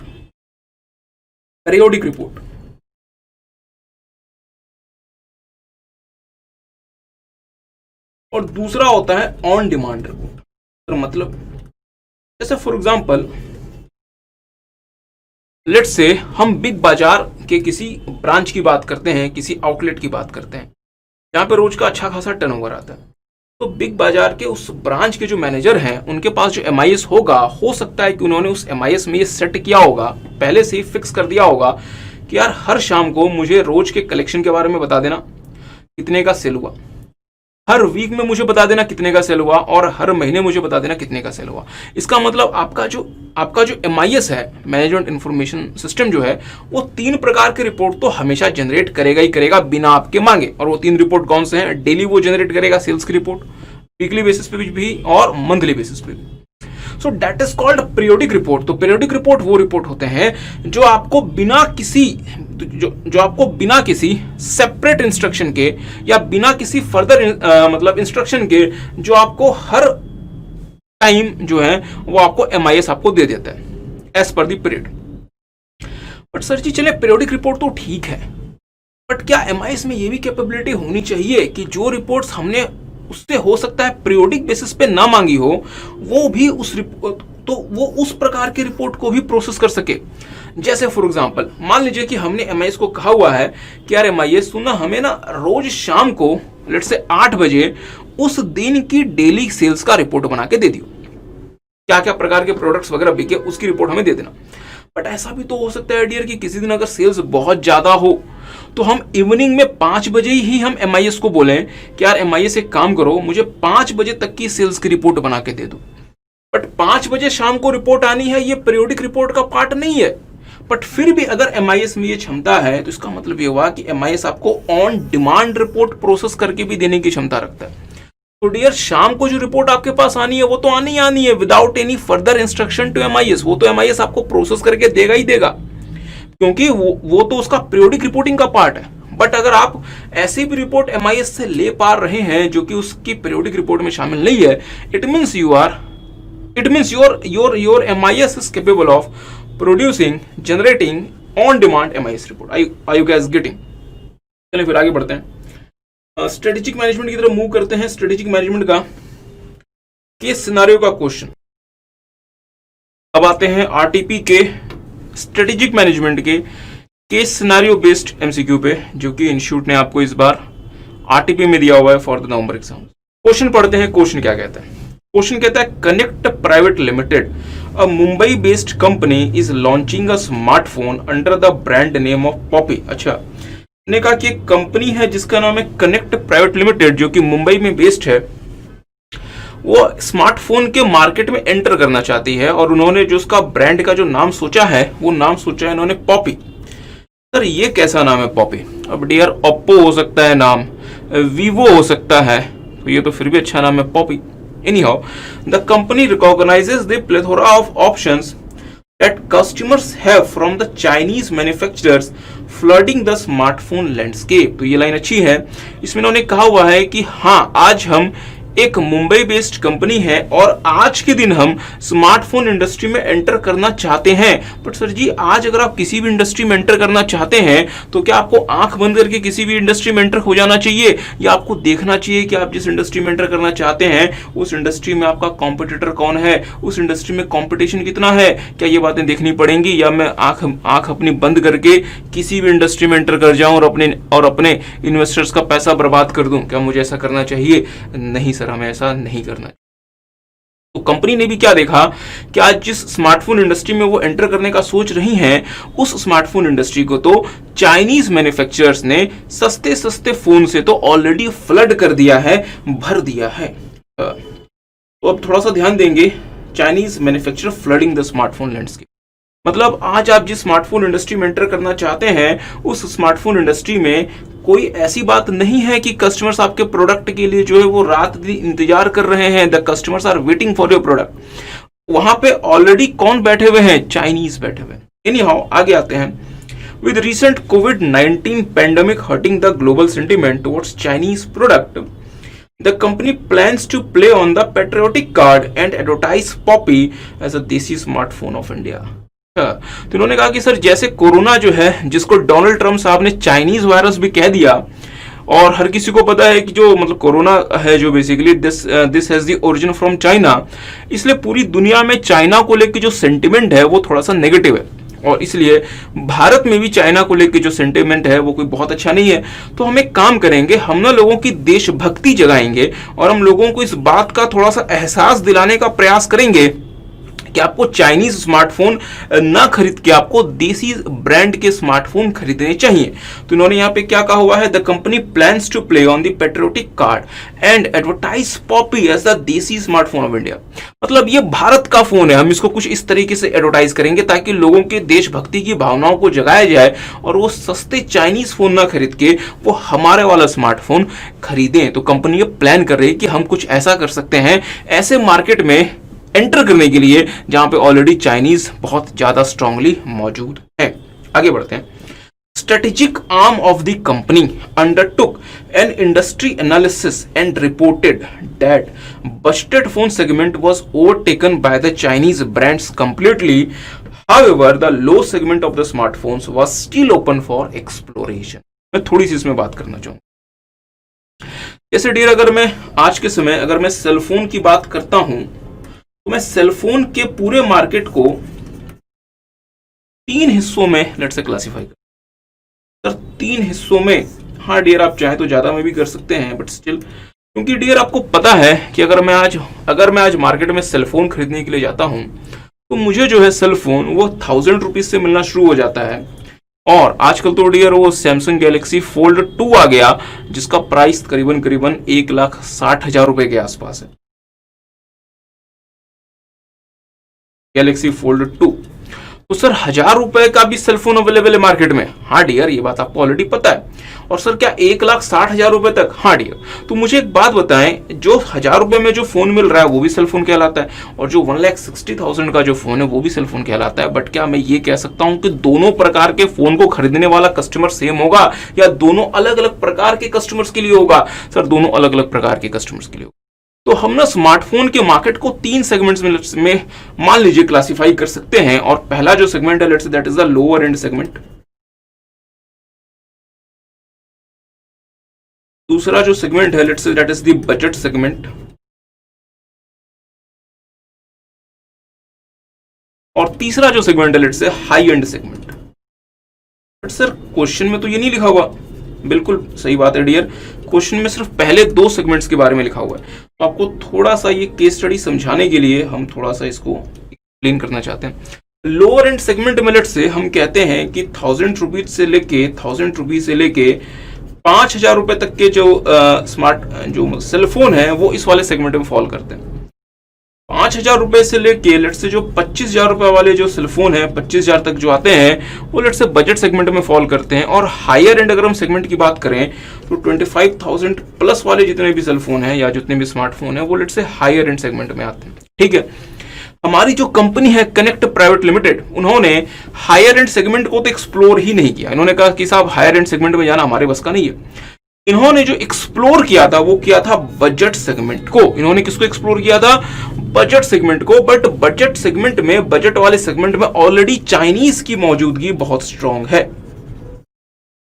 तो इनके स्ट्रेटेजिक आर्म ने कहा कि सर जी बजट सेगमेंट में भी एंटर करना हमारे लिए प्रैक्टिकली इतना आसान नहीं है। हाँ, जो लोअर एंड का सेगमेंट है, लोअर एंड का सेगमेंट मैं कह सकता हूं 1,000 रुपए से लेके 5,000 रुपए तक का जो स्मार्टफोन है, इस वाले सेगमेंट में आप एंटर कर सकते हैं। और इसमें जो है, इसमें पॉसिबिलिटी कुछ बन सकती है। हाई एंड सेगमेंट कंपनी ने प्लान ही नहीं किया, वो तो पिक्चर में नहीं आया। बजट सेगमेंट जो हमने ओरिजिनली टारगेट किया था, बट यहां पे चाइनीज की स्ट्रांगनेस को देख के हमें ये लगा कि हम इनसे कंपीट नहीं कर सकते, और हमने फिलहाल हमारे लिए कौन सा सेगमेंट चूज किया है? Lower and segment. डियर मैं यहां पे 1-2 बातें आपके साथ करना चाहूंगा। सर कौन सी 2 बातें? डियर आपको एक छोटी सी बात पता है क्या? देखेंगे डियर, मेरी बात पे थोड़ा सा ध्यान दीजिएगा। होता क्या, अगर आप लोअर एंड सेगमेंट वाले मार्केट में काम करना चाहते हैं तो इसके लिए आपको इंश्योर करना पड़ेगा कि जो आपकी कॉस्ट ऑफ द प्रोडक्ट है, ये पूरे मार्केट में सबसे कम हो या पूरे मार्केट में बहुत कम हो। सर मतलब समझ नहीं आया। जैसे फॉर एग्जांपल, अगर आप एक लोअर एंड सेगमेंट का फोन मार्केट में लेकर आते हैं और अगर आप उसको 1,00,000 रुपए का सेल करेंगे तो क्या मार्केट में आपको कभी भी उस प्रोडक्ट की डिमांड मिलेगी? नहीं सर, क्योंकि उस 1,00,000 रुपए में तो आपको बहुत अच्छे स्मार्टफोन आपके लिए अवेलेबल हैं। तो हम ये कहना चाहते हैं कि अगर आप एक ऐसे मार्केट सेगमेंट को चूज कर रहे हैं जो लोअर एंड श्रेणी का है, तो आपको वहां पे इंश्योर करना पड़ेगा कि आपके जो प्रोडक्ट की जो कॉस्ट है that should be very competitive. क्योंकि आप अल्टीमेटली इस मार्केट में किस बेसिस पे या किस स्ट्रेंथ पे काम कर रहे हैं? अपनी लोअर कॉस्ट के स्ट्रेंथ पे। ठीक बात है। तो फिर एक काम करते हैं, क्वेश्चन आगे पढ़ते हैं। तो हमने ये देख लिया, strategic arm of the company undertook an industry analysis and reported that budget phone segment was overtaken by the Chinese brand completely. However, the low segment of the smartphone was still open for exploration. Thus, the company planning to enter the market with 2 models, Poppy A and Poppy B, priced at 4,500 and 5,500 rupees. Okay, तो हमने कहा कि हम 2 प्रकार के product फिलहाल market में लेकर आना चाह रहे हैं। एक का नाम है पॉपी ए और दूसरे का नाम है पॉपी बी। और जो पॉपी ए है उसका हम प्राइस रखेंगे 4,499 और जो पॉपी बी है इसका हम प्राइस रखेंगे 5,499। अच्छा चले, the company is also aware that their product can easily be imitated. इसका मतलब होता है डियर कॉपी कर लेना। What I mean by the term imitated means copy कर लेना। The company is also aware that their product can easily be imitated at same costing as well as pricing. तो dear जो मैं आपको कह रहा था, और हाँ थोड़ा सा आगे पढ़ लें, and thus the variations of the product can be low. तो अगर आप इस वाले लोअर एंड सेगमेंट में अगर आप काम करना चाहते हैं, मेरी बात पर डियर थोड़ा सा ध्यान दीजिएगा। एक टर्म आपने पढ़ी हुई है जो कहलाती है differentiation. Differentiation, what I mean by differentiation? Sir अपने प्रोडक्ट को कॉम्पिटिटर के प्रोडक्ट से अलग बनाने की प्रक्रिया, अलग बनाने का मैकेनिज्म। तो अगर मैं अपने प्रोडक्ट को अपने कॉम्पिटिटर के प्रोडक्ट से अलग बना देता हूं तो मैं कहता हूं कि हमने हमारे प्रोडक्ट को हमारे कॉम्पिटिटर्स से डिफरेंशिएट कर दिया। तो सवाल बनता है कि आप कैसे अपने प्रोडक्ट को अपने कॉम्पिटिटर के प्रोडक्ट से अलग बना सकते हैं? How can you do?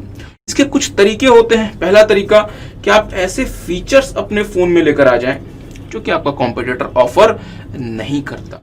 दूसरा तरीका, आपके प्रोडक्ट की जो बिल्ड क्वालिटी होगी वो बहुत अच्छी होगी अपने कॉम्पिटिटर्स के मुकाबले। आपके प्रोडक्ट की ड्यूरेबिलिटी लेट से बहुत अच्छी है, आपके प्रोडक्ट की रिलायबिलिटी बहुत अच्छी है, आपने अपने प्रोडक्ट में सुपर्ब इंजीनियरिंग की है, एक्सेट्रा एक्सेट्रा। तो ये कुछ ऐसे फैक्टर्स होते हैं जिन फैक्टर्स के बेसिस पे आप अपने प्रोडक्ट को अपने कॉम्पिटिटर के प्रोडक्ट से डिफरेंशिएट कर सकते हैं। और अगर आपने जितना ज्यादा अपने प्रोडक्ट को अपने कॉम्पिटिटर से डिफरेंशिएट किया है, अब मेरी बात पे थोड़ा सा ध्यान दीजिएगा, अदरवाइज आपको एक केस सिनेरियो समझ नहीं आएगा। इवन मतलब समझ तो आ जाएगा, पर चूंकि जो यहाँ पे लैंग्वेज लिखी है, अगर आप उस लैंग्वेज को समझना चाहते हैं तो मेरी बात पे थोड़ा सा ध्यान दीजिएगा।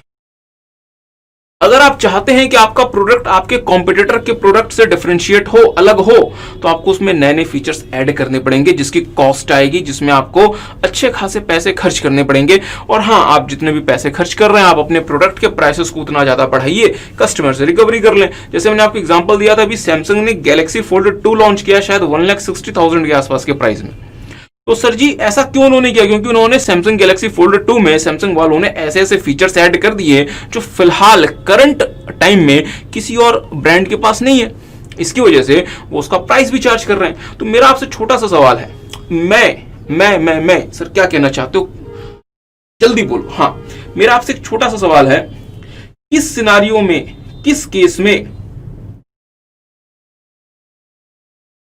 केस में मिस्टर ए ही हमारे, मैं आपको 2 केसेस बताता हूं, आप मुझे बताएंगे किस केस में मिस्टर ए, जो कि एक स्मार्टफोन मेकर है बेसिकली, जो कि स्मार्टफोन की कंपनी चलाते हैं, किस केस में मिस्टर ए प्रोडक्ट के फीचर्स को ज्यादा आसानी से कॉपी कर सकते हैं? Case A, lower and phone with very basic features, और इतने बेसिक फीचर्स के अब तो उनका ये पेटेंट वगैरह भी खत्म हो चुका है। दूसरा case B, very high end phone with industry first features.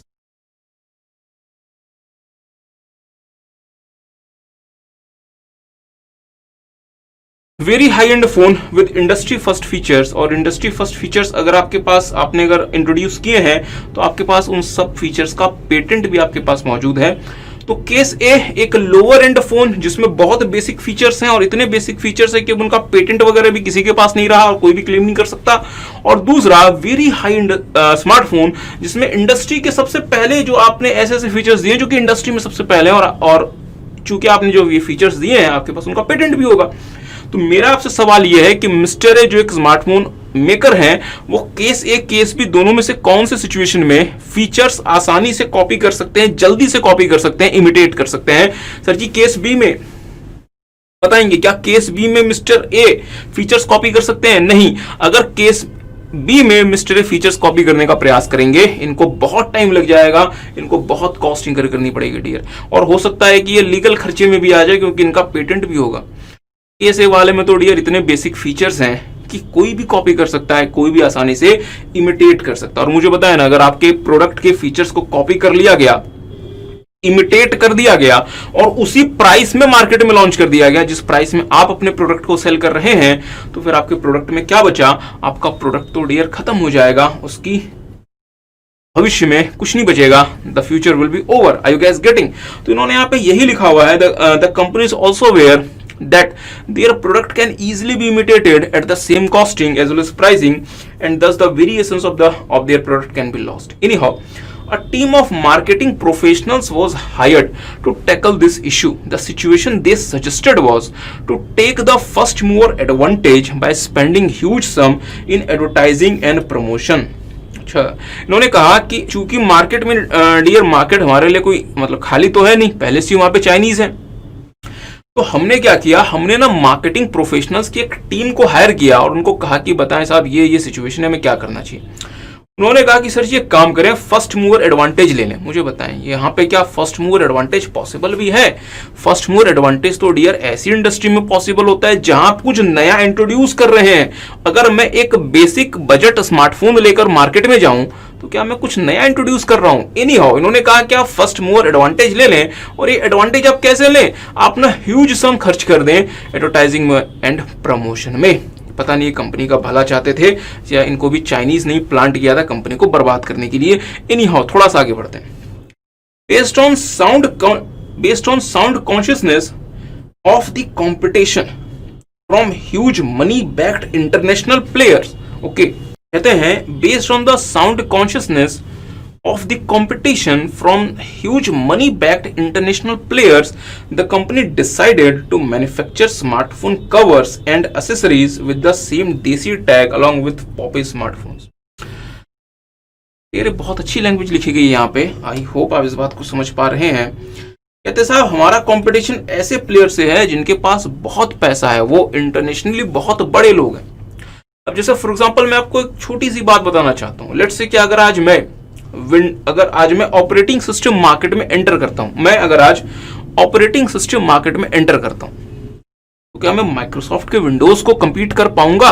Reason क्या है? माइक्रोसॉफ्ट के पास इतना पैसा है कि वो हर कुछ ऐसा कर सकती है जो आप अपने वेरी लिमिटेड रिसोर्सेज में कभी नहीं कर सकते। Are you guys getting? तो इसलिए कंपनी ने समझदारी दिखाते हुए क्या किया, इन्होंने कहा कि स्मार्टफोन का जो मार्केट है वहां पे तो बहुत बड़े बड़े चाइनीज ऑलरेडी मौजूद है जिनके पास बहुत पैसा है। मतलब बड़े चाइनीज का मतलब हाइट में बड़े नहीं साहब, पैसे में, जिनके पास बहुत पैसा है।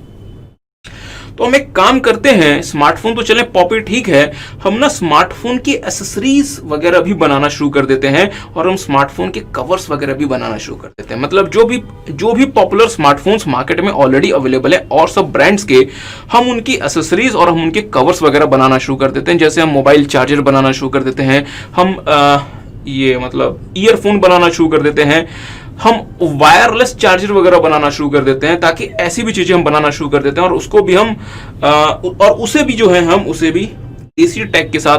This shell help them mitigate the risk of being completely thrown out of the business.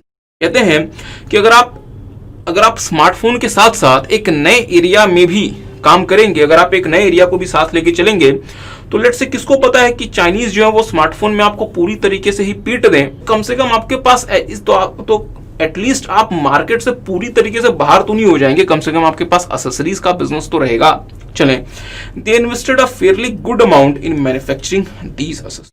इन्होंने इस वाले एरिया में भी ठीक ठाक पैसा लगा दिया। तो मेरी बात पर डियर ध्यान दीजिएगा, कंपनी जो है हमारी कनेक्ट प्राइवेट लिमिटेड, इन्होंने अभी तक 2 प्रकार की बिजनेसेस को शुरू किया है करना। और वो 2 प्रकार के बिजनेसेस कौन कौन से हैं? एक तो सर इन्होंने ना लोअर एंड स्मार्टफोन शुरू किया है बनाना,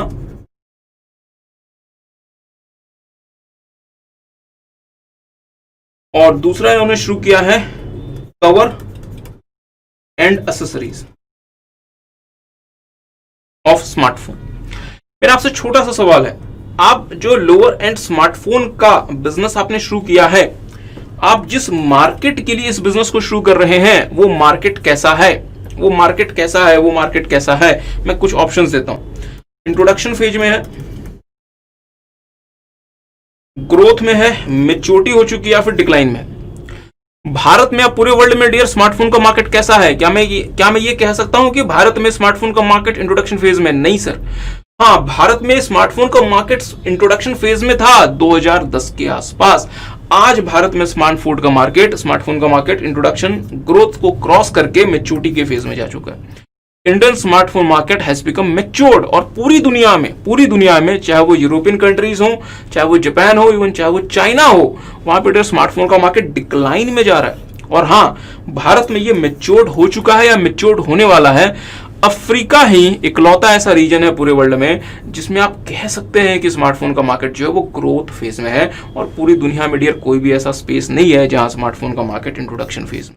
एनीहाउ, इन चीजों में बेवजह आपका टाइम वेस्ट नहीं करते। तो हम ये कह रहे हैं कि हम जिस मार्केट में एंटर करना चाह रहे हैं वो मार्केट या तो ऑलरेडी मैच्योर्ड हो चुका है या वो मैच्योर होने ही वाला है। उसमें ग्रोथ वगैरह या इंट्रोडक्शन की तो कोई बात नहीं है। Are you guys getting? क्या इस बात को समझ पा रहे हैं आप? आगे आते हैं। The investors made it an objective for the team to reach an annual sales volume of 15,000 handset and 70,000 pieces of accessories।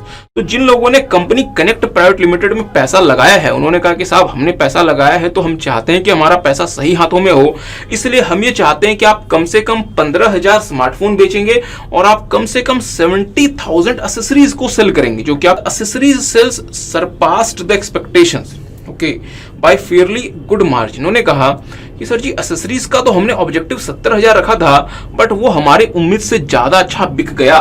चले, however, Poppy A and Poppy B did not receive the much anticipated response, and the leadership decided to reduce the scope and focus purely on accessories business going forward। This is a very important line. इन्होंने कहा कि sir हमने जो accessories का जो सोचा था वो तो हमें अच्छा रिस्पांस मिल गया, बट जो स्मार्टफोन था हमारा मेन बिजनेस, उससे हमें वो रिस्पांस नहीं मिला जो हम चाहते थे। और हमने फाइनली ये फैसला किया है कि हम स्मार्टफोन से अपने काम रिड्यूस करेंगे, मीन्स वहां से जो हमारा काम है स्मार्टफोन का उसको हम कर्टेल करेंगे, और हम एक्सेसरीज वाले बिजनेस में हमारा प्योर फोकस रहेगा हमारे फ्यूचर के लिए। का मतलब ये वर्ड यार कि स्मार्टफोन के बिजनेस को हम कर्टेल करना चाह रहे हैं, क्योंकि स्मार्टफोन हमें, जैसा कि हमें फियर था कि चाइनीज स्मार्टफोन के आगे, ब्रांड्स के आगे हम शायद ना टिक पाए, वो हमारा जो डर था वो सही में उसी तरीके से सामने आ गया। तो हमने अल्टीमेटली ये फैसला लिया है कि it is not possible to fight with Chinese smartphone brands, क्योंकि उन्होंने डियर पास्ट 15-20 ईयर्स में बहुत पैसा कमा लिया, और आप तो आज स्टार्ट कर रहे हैं। तो आज एक ऐसी कंपनी जो स्टार्टअप में है, जिन्होंने 15-20 करोड़ रुपए कहीं से इकट्ठा किए, वो बड़ी बड़ी चाइनीज ब्रांड से कैसे मुकाबला करेंगे, मतलब किस तरीके से डील कर सकती हैं डियर, जिनके पास हो सकता है कि 50,000 करोड़ रुपए के जनरल रिजर्व्स पड़े हों, उनके पास इतने सारा इनके पास कैश पड़ा हो। How can you compete? तो इन्होंने रियलिस्टिक होते हुए ये फैसला किया कि हम स्मार्टफोन में आगे नहीं बढ़ेंगे। हाँ, एक्सेसरीज में हमारा जो मतलब था वो हमें सही हमें वहां से रिटर्न मिल गया, तो हम एक्सेसरीज वाले बिजनेस को आगे लेके चलेंगे। आगे आते हैं। With a new focus on accessories production. तो अब हमने हमारा जो मतलब फोकस है वो कहाँ रख दिया? एक्सेसरीज में। द देसी tag will still play an important part in the success. इन्होंने कहा कि एक्सेसरीज में भी हमें जो मार्केट में सक्सेस मिलेगी वो हमें देसी टैग के साथ मिलेगी, कि हम जो है वो भारत में ये प्रोडक्ट्स बना के सेल कर रहे हैं, हम चाइनीज नहीं है। However they need to ensure, अच्छा अब यहाँ पे ध्यान दीजिएगा, creation of strong barriers to entry for domestic players, and for that they have plans to increase the production to enormous level. This shall reduce their unit cost, thus eliminating the new entrants due to extremely competitive pricing. तो dear ये again important, मेरी बात पे ध्यान दीजिएगा। Company ने पहले दो प्रकार के बिजनेसेस को प्लान किया था, एक तो था इनका लोअर एंड स्मार्टफोन्स और दूसरा था इनका covers and accessories. Lower and smartphones में तो ये चाइनीज के सामने डील नहीं कर पाए। इन्होंने फाइनली फैसला किया कि इसे हम कर्टेल कर देंगे, हम इसे अबेंडन कर देंगे, हम इस लाइन को छोड़ देंगे, और अब हमारा जो फोकस रहेगा वो रहेगा कवर्स एंड एक्सेसरीज में। और कवर्स एंड एक्सेसरीज में हमने अपना फोकस इसलिए स्विच किया क्योंकि यहां से हमें सही रिटर्न मिल गया। कवर्स एंड एक्सेसरीज के लिए चाइनीज इस मार्केट को खराब ना करें, इसलिए हम अपना देसी टैग जो है वो स्टार्टिंग से ही बहुत ज्यादा अग्रेसिवली परस्यू करेंगे। चलें, तो ठीक है, अगर आप इस वाले टैग के साथ काम करते हैं कि वी आर इंडियन, तो आपने चाइनीज को तो बाहर रख दिया, अच्छी बात है, बट क्या बाकी इंडियन प्लेयर्स आपकी इस वाले फील्ड में एंटर नहीं कर सकते? मैंने कहा कि आपने कवर्स एंड एक्सेसरीज के बिजनेस से चाइनीज को तो बाहर रख दिया, बट क्या इंडियन प्लेयर्स इस वाले लाइन में एंटर नहीं हो सकते? हो सकते हैं, मीन्स डोमेस्टिक प्लेयर तो एंटर हो सकते हैं। तो क्या हमें इनके लिए भी कुछ करना पड़ेगा? हाँ, इनके लिए भी कुछ करना पड़ेगा। अगर आपको डियर कुछ याद हो, माइकल पॉटर ने 5 फोर्सेस बताए थे ऑफ द कंपटीशन, और उसमें एक जो फोर्स था वो था threat of new एंट्रेंट। Threat of new एंट्रेंट, नए एंट्रेंट्स वालों की वजह से आने वाला थ्रेट। और अगर आपको फेस करना पड़ता है थ्रेट ऑफ न्यू एंट्रेंट, तो उस थ्रेट को कम करने के लिए, कर्टेल करने के लिए आप क्या क्रिएट करें? बैरियर्स क्रिएट करें। बैरियर्स क्रिएट करें। अब सवाल बनता है, मैं बैरियर कैसे क्रिएट करूं? मैं चला जाता हूं मोदी जी के पास मिलने के लिए और मैं उनसे रिक्वेस्ट करता हूं, मोदी जी आपने इतने बड़े बड़े काम कर दिए, मेरे लिए एक छोटा सा काम कर दो। एक काम करें, पार्लियामेंट में एक बिल पास करवा दें और उस बिल में इस चीज को आप वहां पे लॉ बना दें, जिसमें यह कहा जाए कि सिर्फ और सिर्फ कनेक्ट प्राइवेट लिमिटेड ही देश में स्मार्टफोन का कवर और एसेसरी बना के सेल कर सकती है। इसके अलावा और कोई भी प्लेयर जो है वो स्मार्टफोन के कवर एंड एसेसरीज नहीं बना सकती। क्या मोदी जी मेरी बात मान जाएंगे? नहीं सर, ऐसे भी मोदी जी ने अपनी दाढ़ी वगैरह मतलब बढ़ा ली है। तो अब हम ऐसा तो कुछ नहीं कर सकते कि हम जाएं और हम कोई लीगल और हम जाके किसी भी प्रकार का लीगल बैरियर वगैरह क्रिएट कर सकें। हम क्या कर सकते? हम डियर अदर बैरियर्स क्रिएट कर सकते हैं। और इस केस में कंपनी कौन सा बैरियर क्रिएट करना चाह रही है?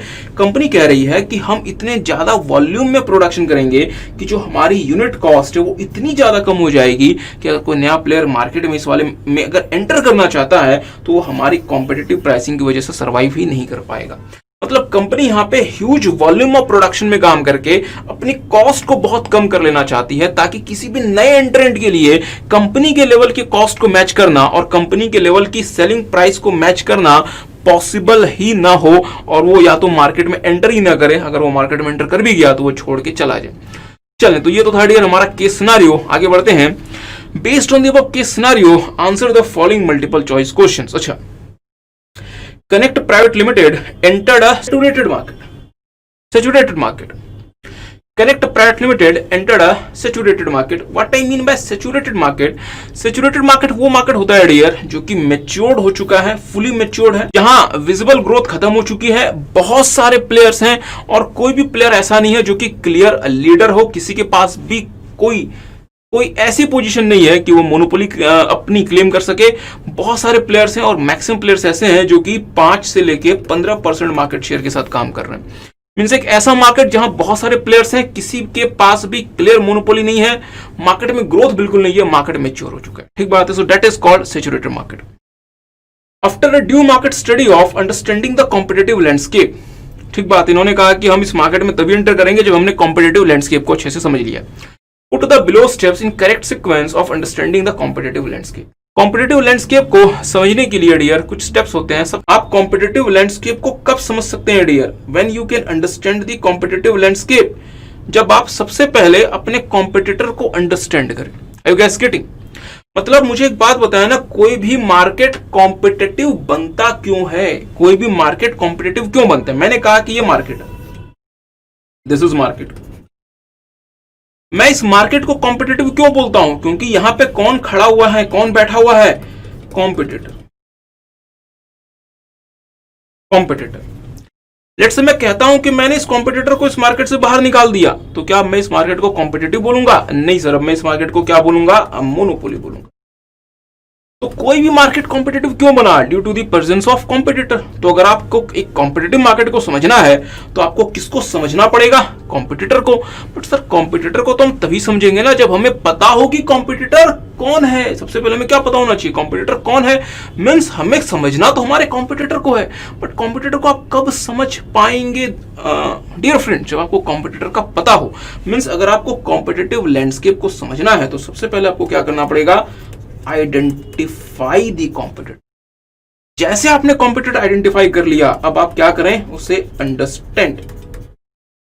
पता है ना, कॉम्पिटिटर को अंडरस्टैंड करना है मतलब क्या अंडरस्टैंड करना है? कॉम्पिटिटर की हेड ऑफिस की बिल्डिंग कितनी बड़ी है? कॉम्पिटिटर के हेड ऑफिस में कितने एसी लगे हुए हैं? कॉम्पिटिटर का जो सीईओ है वो कौन सी गाड़ी से आता है, कौन सी गाड़ी से जाता है? वो बिजनेस क्लास में ट्रेवल करता है, कौन सी फ्लाइट इस्तेमाल करता है? मतलब क्या समझे? क्या समझोगे कॉम्पिटिटर के बारे में? उसकी स्ट्रेंथ एंड वीकनेस। फिर कॉम्पिटिटर के बारे में क्या समझेंगे? Strength and weakness. और जैसे हमें कॉम्पिटिटर की स्ट्रेंथ वीकनेस वगैरह पता चल गई, वो सारी की सारी जानकारी हम इकट्ठा करेंगे ताकि हम उसका एनालिसिस कर सकें। तो डियर आपका ज़्यादा समय वेस्ट नहीं करते, कॉम्पिटिटिव लैंडस्केप को समझने में हमें क्या क्या बातें देखनी है। सबसे पहले कॉम्पिटिटर को आइडेंटिफाई करो, आइडेंटिफाई करने के बाद कॉम्पिटिटर को अंडरस्टैंड करो, और अंडरस्टैंड क्या करोगे? उसका स्ट्रेंथ एंड वीकनेस। और जब आपके पास ये सारी जानकारी आ जाए, उसको एक जगह इकट्ठा करो। तो देखेंगे सबसे पहले हमारा स्टेप क्या होना चाहिए। अच्छा, आइडेंटिफाई कॉम्पिटिटर मतलब 3। कॉम्पिटिटर आइडेंटिफाई हो गया। अब आइडेंटिफाई करने के बाद कॉम्पिटिटर को अंडरस्टैंड करो। मींस 1, कॉम्पिटिटर को अंडरस्टैंड करने के लिए क्या पूछें कि पता है साहब, कॉम्पिटिटर साहब आप शाम को खाने में क्या पसंद है आपको, मतलब मैं उससे क्या समझूं, उसकी स्ट्रेंथ एंड वीकनेस। मतलब 2, determine strength and weakness of competitor. और फाइनली 4। अच्छा, तो 3 1 2 4 कुछ ऐसा है। 3 1 2 4, क्या बात है, हमारे दिन अच्छे चल रहे हैं डियर।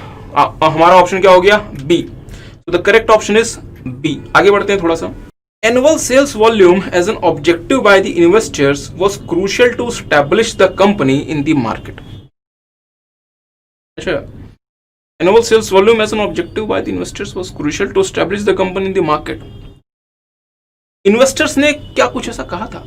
हाँ, इन्वेस्टर्स ने कहा था कि आपको स्मार्टफोन जो है वो आपको एनुअली 15,000 बेचने पड़ेंगे, और आपको एसेसरीज आपको शायद 70,000 बेचनी पड़ेगी। देख ये देखेंगे यहाँ पे, the investors made it an objective for the team to reach an annual sales volume of 15,000 handset and 70,000 piece of accessories. चलें, अच्छी बात है। क्वेश्चन है कि in which stage of strategic management are such annual objectives specially important. ध्यान दीजिएगा dear, strategic management में 3 major steps होते हैं। स्ट्रेटेजिक मैनेजमेंट में 3 मेजर स्टेप्स होते हैं। तीन में काम चला लेते हैं। सबसे पहला होता है फॉर्मुलेशन, देन बारी आती है इंप्लीमेंटेशन की, और फाइनली इवैल्यूएशन के साथ साथ कंट्रोल को भी ले लेंगे। इस तरीके से स्ट्रेटेजिक मैनेजमेंट का प्रोसेस चलता है। सबसे पहले फॉर्मुलेशन, फॉर्मुलेशन के बाद इंप्लीमेंटेशन, और इंप्लीमेंटेशन के बाद उसका इवैल्यूएशन एंड कंट्रोल। अब मेरी बात पे थोड़ा सा ध्यान दीजिए। मुझे बताएं, आपके एग्जाम में बस 1.5 महीने बच गए हैं। सर याद मत दिलाओ। अच्छा, 1.5 महीने बाद आपकी एग्जाम से आपने एक स्ट्रेटेजी फॉर्मुलेट की होगी कि हाँ मुझे किस तरीके से रिवीजन करना है। ठीक बात है, फॉर्मुलेट आपने कर ली स्ट्रेटेजी। अब जब आप सही में रिवीजन कर रहे होंगे तो आप इस चीज को देखेंगे कि आपने जो स्ट्रेटेजी फॉर्मुलेट की थी, क्या आप उस तरीके से रिवीजन कर पा रहे हैं या नहीं कर पा रहे। जैसे फॉर एग्जांपल आपने हो सकता है कि स्ट्रेटेजी फॉर्मुलेशन के समय कहा होगा कि हम 7 दिन लगाएंगे अकाउंट्स की तैयारी में, मतलब अकाउंट्स को रिवाइज करने में 7 दिन ज्यादा हो गए। हम सर 7 दिन लगाएंगे कॉस्टिंग, हम लेट से 2 दिन 5 दिन लगाएंगे हम लेट से एफएम इकोनॉमिक्स वगैरह। तो जब आप डियर एक्चुअल में अपनी स्ट्रेटेजी जो आपने फॉर्मुलेट की थी, जब आप उसे इंप्लीमेंट कर रहे होंगे, तभी आप देखेंगे कि आपने जो ऑब्जेक्टिव्स आपके क्या मीटअप हो पा रहे हैं या नहीं हो पा रहे। प्लीज मेरी बात पर ध्यान दें। हम हमारे ऑब्जेक्टिव्स के बारे में कब कंसर्न होते हैं? जब हम किसी चीज को एक्चुअली इंप्लीमेंट कर रहे होते हैं। तब इंप्लीमेंटेशन के फेज के दौरान हम इस चीज को देखते हैं कि क्या हमने जो फॉर्मुलेट किया था वो क्या हम सही में इंप्लीमेंट कर पा रहे हैं या नहीं कर पा रहे। इसका मतलब ये हुआ कि जब आपने स्ट्रेटेजी फॉर्मुलेट की थी, when you have formulated the strategy, उस समय आपने अपना एक ब्रॉड स्ट्रेटेजी बना ली कि हाँ हमें इतने इतने दिनों में ये कर लेना है। पर जब आप इंप्लीमेंटेशन के फेज में आएंगे तो आप देखेंगे कि जो आपने जिस तरीके से प्लान किया था, क्या वो प्लानिंग आपकी उसी तरीके से एग्जीक्यूट हो पा रही है या नहीं हो पा रही। और अगर वो प्लानिंग उसी तरीके से एग्जीक्यूट हो पा रही है या नहीं हो पा रही, इस बात को आपको कैसे पता लगेगा? क्योंकि आपने छोटे छोटे ऑब्जेक्टिव्स बनाए होंगे, और अगर वो ऑब्जेक्टिव्स आप अचीव करते जा रहे हैं, इट मीन्स कि आपकी स्ट्रेटेजी जो है, जो आपने फॉर्मुलेट की थी, आप उसको सही तरीके से इंप्लीमेंट कर पा रहे हैं। और अगर आप अपनी स्ट्रेटेजी को इसी तरीके से इंप्लीमेंट करते रहे तो वो दिन दूर नहीं है जिस दिन आप अपनी ऑब्जेक्टिव्स को, जिस दिन आप अपने लॉन्ग टर्म ऑब्जेक्टिव्स को, जिस दिन आप अपनी स्ट्रेटेजी को सही तरीके से अचीव कर लेंगे।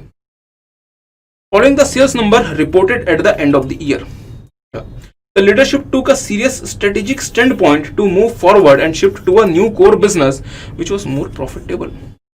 Under which of the following category of business strategy can this decision be categorized? थोड़ा सा ध्यान दीजिएगा मेरे साथ साथ, अगर आपको केस सिनारियो याद है, अगर याद नहीं तो फिर से जाके उस वाले केस सिनारियो को आप पढ़ सकते हैं। इन्होंने कहा कि साल के एंड में जो हमारे पास नंबर्स आए कि हमारे प्रोडक्ट्स ने परफॉर्म कैसा किया, तो डियर जब नंबर्स आए तो हमें खुशी भी हुई, हमें थोड़ा सा गम भी हुआ। हमें खुशी इस बात की हुई थी कि हमारी जो एक्सेसरीज का बिजनेस है, जो हमने ओरिजिनली प्लान किया था 70,000, उससे हमने बहुत ज्यादा सेल कर दिया। बट स्मार्टफोन जो है, जो हमने प्लान किया था 15,000, हम उतना भी सेल नहीं कर सके। और हमने फैसला लिया था वहां पे कि अब हम हमारा जो पूरा का पूरा जो फोकस है वो एक्सेसरीज पे रखेंगे और हम स्मार्टफोन को कर्टेल कर देंगे, अबेंडन कर देंगे। याद है किसी को? तो आपने dear at the end of the year आपने वो एक फैसला लिया था, you have taken a decision. और वो फैसला क्या था कि अब हम आगे किसे लेके चलेंगे, एक्सेसरीज को अब हम किसे अबेंडन कर देंगे, अब हम किसे कर्टेल कर देंगे, स्मार्टफोन को। So that was the decision which the company has taken at the end of the year. तो इन्होंने क्वेश्चन पूछा है, under which of the following category of business strategy can this decision be categorised. Smartphone को abandon कर देने का decision कौन सी category में आएगा? मुझे बताएं, क्या स्ट्रेटेजिक अलायंस हुआ? स्ट्रेटेजिक अलायंस होता है दो कंपनीज के बीच में किसी प्रकार की पार्टनरशिप। क्या यहाँ कोई पार्टनरशिप वगैरह थी? नहीं सर। चलें, क्या डाइवर्सिफिकेशन हुआ? कंपनी क्या किसी नए मार्केट में एंटर कर गई? कंपनी क्या कोई नए प्रकार का प्रोडक्ट किसी नए प्रकार के वेंचर में चली गई? नहीं सर। कंपनी तो उसी लाइन में जो कंपनी ने ओरिजिनली प्लान किया हुआ था। मार्केट डेवलपमेंट, क्या कंपनी अपने स्मार्टफोन को नए मार्केट में लेके चली गई कि चले साहब हमारा जो स्मार्टफोन है वो भारत में चूंकि और ब्रांड्स इसलिए भारत में नहीं बिक रहा, तो हम एक काम करते हैं, हम अपने स्मार्टफोन को अफ्रीका के मार्केट में बेचना शुरू कर देते हैं। अगर आप ऐसा करते तो क्या होता? Market development. बट ऐसा यहां पे नहीं हुआ। यहां क्या हुआ? रिट्रेंचमेंट। कंपनी ने अपने स्मार्टफोन के बिजनेस को कर्टेल किया, स्मार्टफोन वाले डिवीजन से पैसा डाइवर्स्ट किया और ये पैसा कहां लगाने के बारे में प्लान कर लिया? एक्सेसरीज वाले बिजनेस में। तो dear the correct answer is retrenchment, because company has decided to curtail its smartphone business and invest the money in the accessories business. अच्छा, आगे आते हैं। After getting results from the market, the accessories business of the company can be classified under which category of BCG growth share matrix? अच्छे questions हैं। इन्होंने कहा है कि एक्सेसरीज वाले बिजनेस को आप किस कैटेगरी में क्लासिफाई कर सकते हैं। इन्होंने स्मार्टफोन का नहीं पूछा, एक्सेसरीज का पूछा है। ध्यान दीजिएगा, स्मार्टफोन का नहीं पूछा, एक्सेसरीज का पूछा है। एक्सेसरीज की अगर हम आप बात करें तो एक्सेसरीज जो है वो बेसिकली कैसा है? एक ऐसे मार्केट में काम करता है जो मार्केट कैसा है डियर? मैच्योर्ड। मार्केट मैच्योर्ड है। ध्यान दीजिएगा, स्मार्टफोन मार्केट कैसा है? मैच्योर्ड हो चुका है। अगर स्मार्टफोन मार्केट मैच्योर्ड नहीं होता तो इस मार्केट में ग्रोथ होती। बट क्या मार्केट में कोई विजिबल ग्रोथ है? नहीं सर। मार्केट हमारा कैसा है? सैचुरेटेड मार्केट है। और ये बात आपको यहां पे भी मेंशन है क्लियरली। ध्यान दीजिएगा, कनेक्ट प्राइवेट लिमिटेड एंटर्ड अ सैचुरेटेड मार्केट। सैचुरेटेड मार्केट का मतलब ही क्या हुआ? एक मैच्योर्ड मार्केट जहां कोई विजिबल ग्रोथ नहीं है। अब मेरी बात पे थोड़ा सा ध्यान दीजिए। अगर डियर आप एक ऐसे मार्केट में एंटर करते हैं जहां कोई विजिबल ग्रोथ नहीं है, तो क्या आप इसे स्टार कह सकते हैं? नहीं। स्टार वो प्रोडक्ट होता है, वो बिजनेस या वो एसबीयू होता है जो हाई ग्रोथ मार्केट में काम करता है। क्वेश्चन मार्क भी वो प्रोडक्ट या बिजनेस या एसबीयू होता है जो हाई ग्रोथ मार्केट में काम करता है, जो हाई ग्रोथ मार्केट में काम करता है। कैश काउ वो प्रोडक्ट बिजनेस या एसबीयू होता है जो लो ग्रोथ या नो ग्रोथ मार्केट में काम करता है। डॉग भी ऐसा प्रोडक्ट या बिजनेस या एसबीयू होता है जो लो ग्रोथ या नो ग्रोथ मार्केट में काम करता है। चलिए सर, ये तो मार्केट की ग्रोथ है, बट स्टार में हमारे प्रोडक्ट या बिजनेस की कंडीशन क्या होती है? बिल्कुल सही बात है। स्टार में आप एक हाई ग्रोथ मार्केट में काम करते हैं with large market share. With large market share means हम जो प्रोडक्ट या बिजनेस लेकर गए हैं उसमें हमारे पास एक लार्ज मार्केट शेयर है। क्वेश्चन मार्क में मार्केट की ग्रोथ रेट तो हाई होती है, बट हमारे पास ओके लार्ज मार्केट शेयर है ना, तो स्मॉल मार्केट शेयर होता है। स्मॉल मार्केट शेयर होता है। कैश काउ में भले हमारे जिस मार्केट में हम काम करते हैं वहां पे ग्रोथ नहीं है, बट हमारे पास एक लार्ज मार्केट शेयर है, और डॉग में हमारे पास एक स्मॉल मार्केट शेयर है। चले, तो अगर मैं आपसे पूछता हूं तो बताएं डियर, एक्सेसरीज को आप इन चारों में से कहां क्लासिफाई करेंगे? एक्सेसरी एक ऐसे एरिया में है जो कि ग्रो नहीं कर रहा है, जो कि मैच्योर्ड हो चुका है, तो मुझे बताएं क्या स्टार या क्वेश्चन मार्क पॉसिबल है? नहीं पॉसिबल है। सवाल बचे दो, कैश काउ और डॉग, क्योंकि दोनों में जो मार्केट में ग्रोथ नहीं होती। कैश काउ में हमारे पास मार्केट शेयर ज्यादा होता है, डॉग में हमारे पास मार्केट शेयर कम होता है। अगर आप ध्यान से पढ़ें तो यहाँ पे डियर आपको कोई मार्केट शेयर वगैरह तो नहीं बताया गया कि हमने एक्सेसरीज वाले बिजनेस का कितना मार्केट शेयर हमने अचीव कर लिया, बट स्टिल अगर आप यहाँ पे ध्यान से पढ़ें तो यहाँ से आपको इंटरप्रिटेशन ये मिलती है कि हमने 70,000 एक्सेसरीज को सेल करने का प्लान किया था और at the end of the day, मतलब at the end of the period, हमने 70,000 से बहुत ज्यादा एक्सेसरीज सेल कर दी। मतलब हमने एक ठीक ठाक मार्केट एक्सेसरीज वाले में कैप्चर कर लिया। बट हाँ, अगर हम स्मार्टफोन की बात करें तो हमने स्मार्टफोन पहले ही 15,000 बेचने का प्लान किया था, बट हमने उसके मुकाबले बहुत कम स्मार्टफोन सेल किया। तो मैं ये कह सकता हूं कि एक्सेसरीज हमारे लिए कैश काउ बन गया, बट स्मार्टफोन हमारे लिए डॉग बन गया, क्योंकि एक्सेसरीज और स्मार्टफोन दोनों जिस एरिया में काम कर रहे हैं, दोनों जिस मार्केट में काम कर रहे हैं, ग्रोथ तो डियर दोनों में से किसी में नहीं है। बट स्टिल जो कैश काउ है वो एक कम से कम मतलब एक्सेसरीज है डियर, वो कम से कम एक बड़े मार्केट को तो उसने कैप्चर कर लिया, बट स्मार्टफोन तो वो भी नहीं कर सका। तो हमारे लिए करेक्ट ऑप्शन क्या हो गया एक्सेसरीज के लिए? Cash cow. अगर ये स्मार्टफोन भी कह देते तो हमारे लिए करेक्ट ऑप्शन क्या होता? डॉग। थोड़ा सा आगे बढ़ते हैं। Okay, in the second phase of shifting the business focus to peripheral accessories production, Connect Private Limited has planned setting up entries to barrier for its potential competitors. Which of the following barrier have they planned to implement? इन्होंने कहा है कि अब चूंकि हमने हमारा जो पूरा का पूरा जो फोकस है वो हमने एसेसरीज पे कर लिया, और एसेसरीज के लिए अब हम जो टैग इस्तेमाल करेंगे वो देसी टैग होगा। बट इसके बावजूद एक परेशानी है कि चले हम फॉरेन प्लेयर्स को तो इस वाले टैग से दूर रख सकते हैं, बट क्या हम भारतीय कंपनीज को भी दूर रख पाएंगे? नहीं, क्योंकि जैसे वो देश क्योंकि जैसे हम ये टैग इस्तेमाल कर रहे हैं वैसे वो भी इस्तेमाल कर सकते हैं। तो हमारे लिए परेशानी है कि जो बाकी इंडियन कंपनीज हैं वो इस मार्केट में अगर मतलब एंटर हो गई तो हमारे लिए इशू हो सकता है। तो हमने उनके लिए एंट्री बैरियर खड़ा करना चाहा है। और अगर आप इस केस सिनारियो को ध्यान से पढ़ेंगे तो वो एंट्री बैरियर क्या था, मैं थोड़ा सा क्लीन कर देता हूं, अजीब सा ही हो गया। वो एंट्री बैरियर कुछ ऐसा है, however they need to ensure creation of strong barrier to entry for domestic players, and for that they have planned to increase the production to enormous level. This shall reduce their unit cost, thus eliminating the new entrants due to extremely competitive pricing. इसका मतलब ये हुआ कि हम इतने बड़े volume में काम करेंगे कि हमारे लिए जो कॉस्ट आएगी वो इतनी कम हो जाएगी, क्योंकि हम ज्यादा बड़े वॉल्यूम में काम कर रहे हैं। इसका मतलब ये हुआ कि आप जितने बड़े स्केल पे काम करेंगे आपकी जो कॉस्ट है उतनी कम होगी, और हमारी कॉस्ट जितनी कम होगी नया प्लेयर हमारी कॉस्ट को मैच नहीं कर पाएगा, इसलिए वो मार्केट में एंटर होने से पहले 2 बार सोचेगा, और हो सकता है कि मार्केट एंटर करके भी वो छोड़ के चला जाए, क्योंकि वो हमारी कॉस्ट में तो ऑफर कर ही नहीं पाएगा। मेरी बात पर डियर ध्यान दीजिएगा, चाइनीज ब्रांड्स और चाइनीज प्रोडक्ट दुनिया में चला ही इस वजह से क्योंकि चाइनीज ने इतने बड़े लेवल पे अपना प्रोडक्शन किया कि उनकी कॉस्ट इतनी कम हो गई कि दुनिया का कोई भी देश अपनी डोमेस्टिक इंडस्ट्री में उस कॉस्ट को मीट ही नहीं कर सकता। एनीहाउ, तो इन्होंने कौन सा बैरियर क्रिएट किया? Capital requirement. क्या कैपिटल रिक्वायरमेंट बहुत ज्यादा है?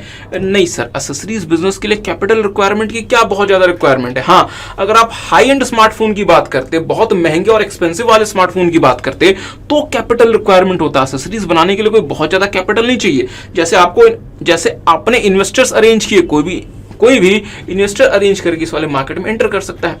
प्रोडक्ट डिफरेंशिएशन बिल्कुल नहीं। एक्सेस टू डिस्ट्रीब्यूशन चैनल नहीं, जो चैनल आप इस्तेमाल कर रहे हैं वो हर किसी के लिए ओपन है। तो हमारे लिए करेक्ट ऑप्शन क्या हो गया? इकोनॉमिक्स ऑफ स्केल, कि हम इतने बड़े लेवल पे काम करेंगे कि जो हमारी कॉरस्पॉन्डिंग कॉस्ट है वो इतनी कम हो जाएगी कि हमारा जो कॉम्पिटिटर है इस कॉस्ट को कभी मीटअप नहीं कर पाएगा, और अगर वो मीटअप नहीं कर पाएगा तो वो जो कॉम्पिटिटर है डियर वो अपने आप ही मार्केट से बाहर हो जाएगा। सो that was the case scenario based MCQ of the strategic management. चलें, केस सिनेरियो के क्वेश्चन के बाद आगे बढ़ते हैं थोड़ा सा। Question number 2, Velvet Limited is a full service airline. अच्छा, the company is making the following decision. Full service airline का मतलब एक ऐसी एयरलाइन कंपनी जो हर प्रकार की सर्विस देती है। कंपनी कुछ फैसले कर रही है। पहला, should a no frill low fare subsidiary be set up?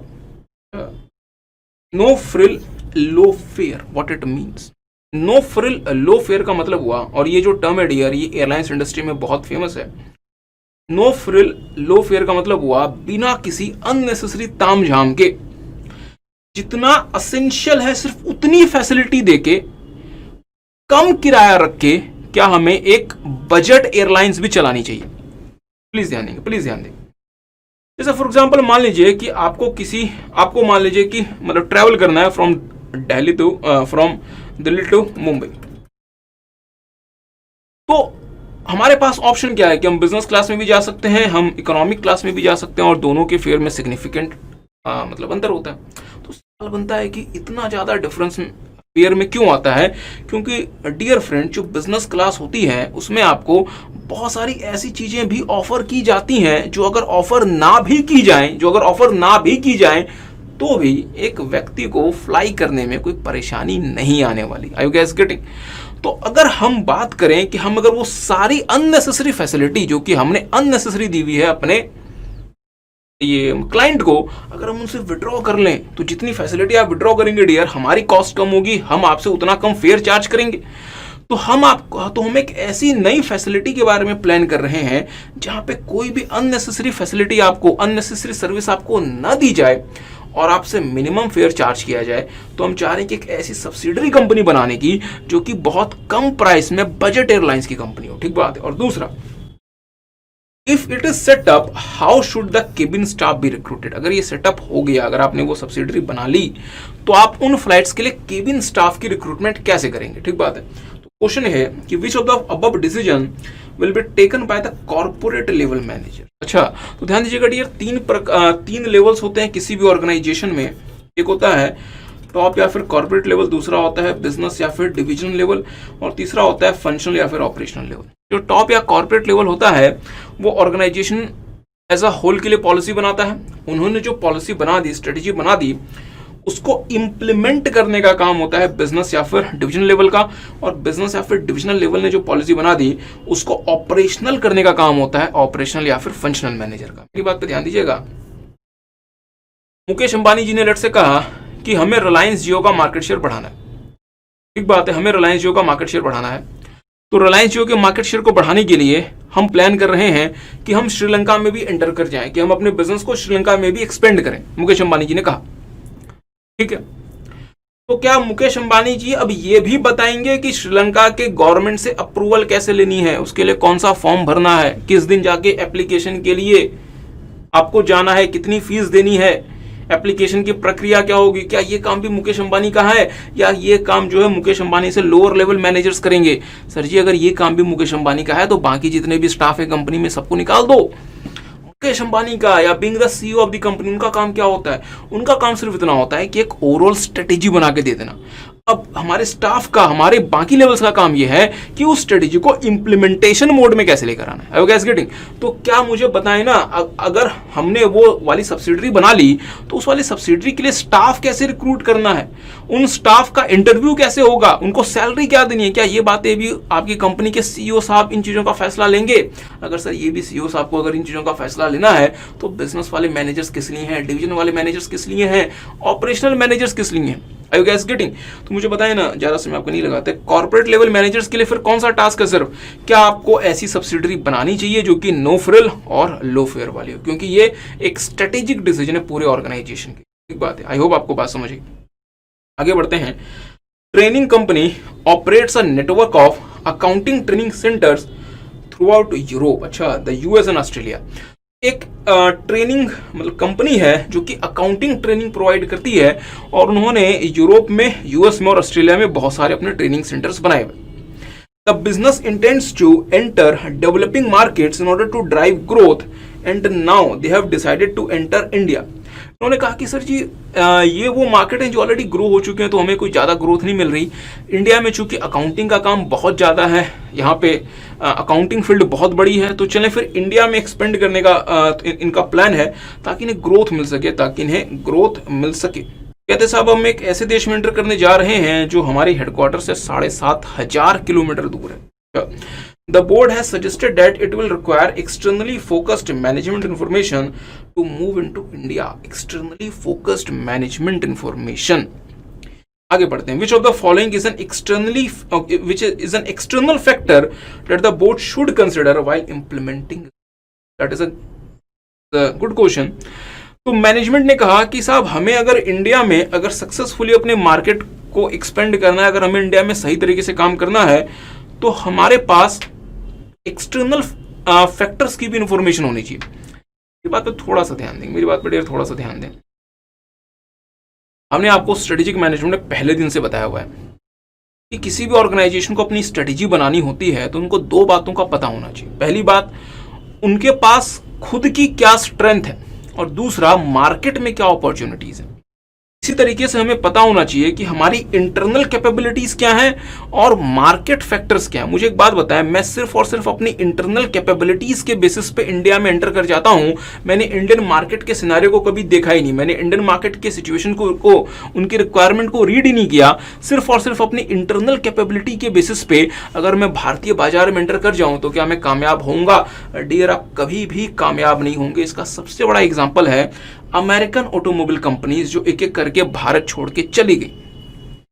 और भले आप में इंटरनल कैपेबिलिटीज कुछ भी हो, अगर आप जिस मार्केट में एंटर करना चाहते हैं, अगर आपने उस मार्केट को सही तरीके से स्टडी करके फिर अपनी कैपेबिलिटीज को इस तरीके से इस्तेमाल किया होता है, तो आप बहुत ज्यादा ग्रो करते हैं। और अगेन इसका सबसे बड़ा एग्जांपल है जापानीज ऑटोमोबाइल कंपनीज और अब साउथ कोरियन ऑटोमोबाइल कंपनी। मुझे बताया ना डियर, किया कंपनी, किया ऑटोमोबाइल्स, उसको भारत में कितना टाइम हुआ है सर? 2-2.5 साल हुए हैं। और 2-2.5 साल में किया ऑटोमोबाइल्स ने रेनॉल्ट को पीछे छोड़ दिया, जो कि काफी साल से भारत में है, और भी बहुत सारी कंपनीज को भारत में पीछे छोड़ दिया सिर्फ 2 सालों में, सिर्फ 2 से लेकर 2.5 साल में।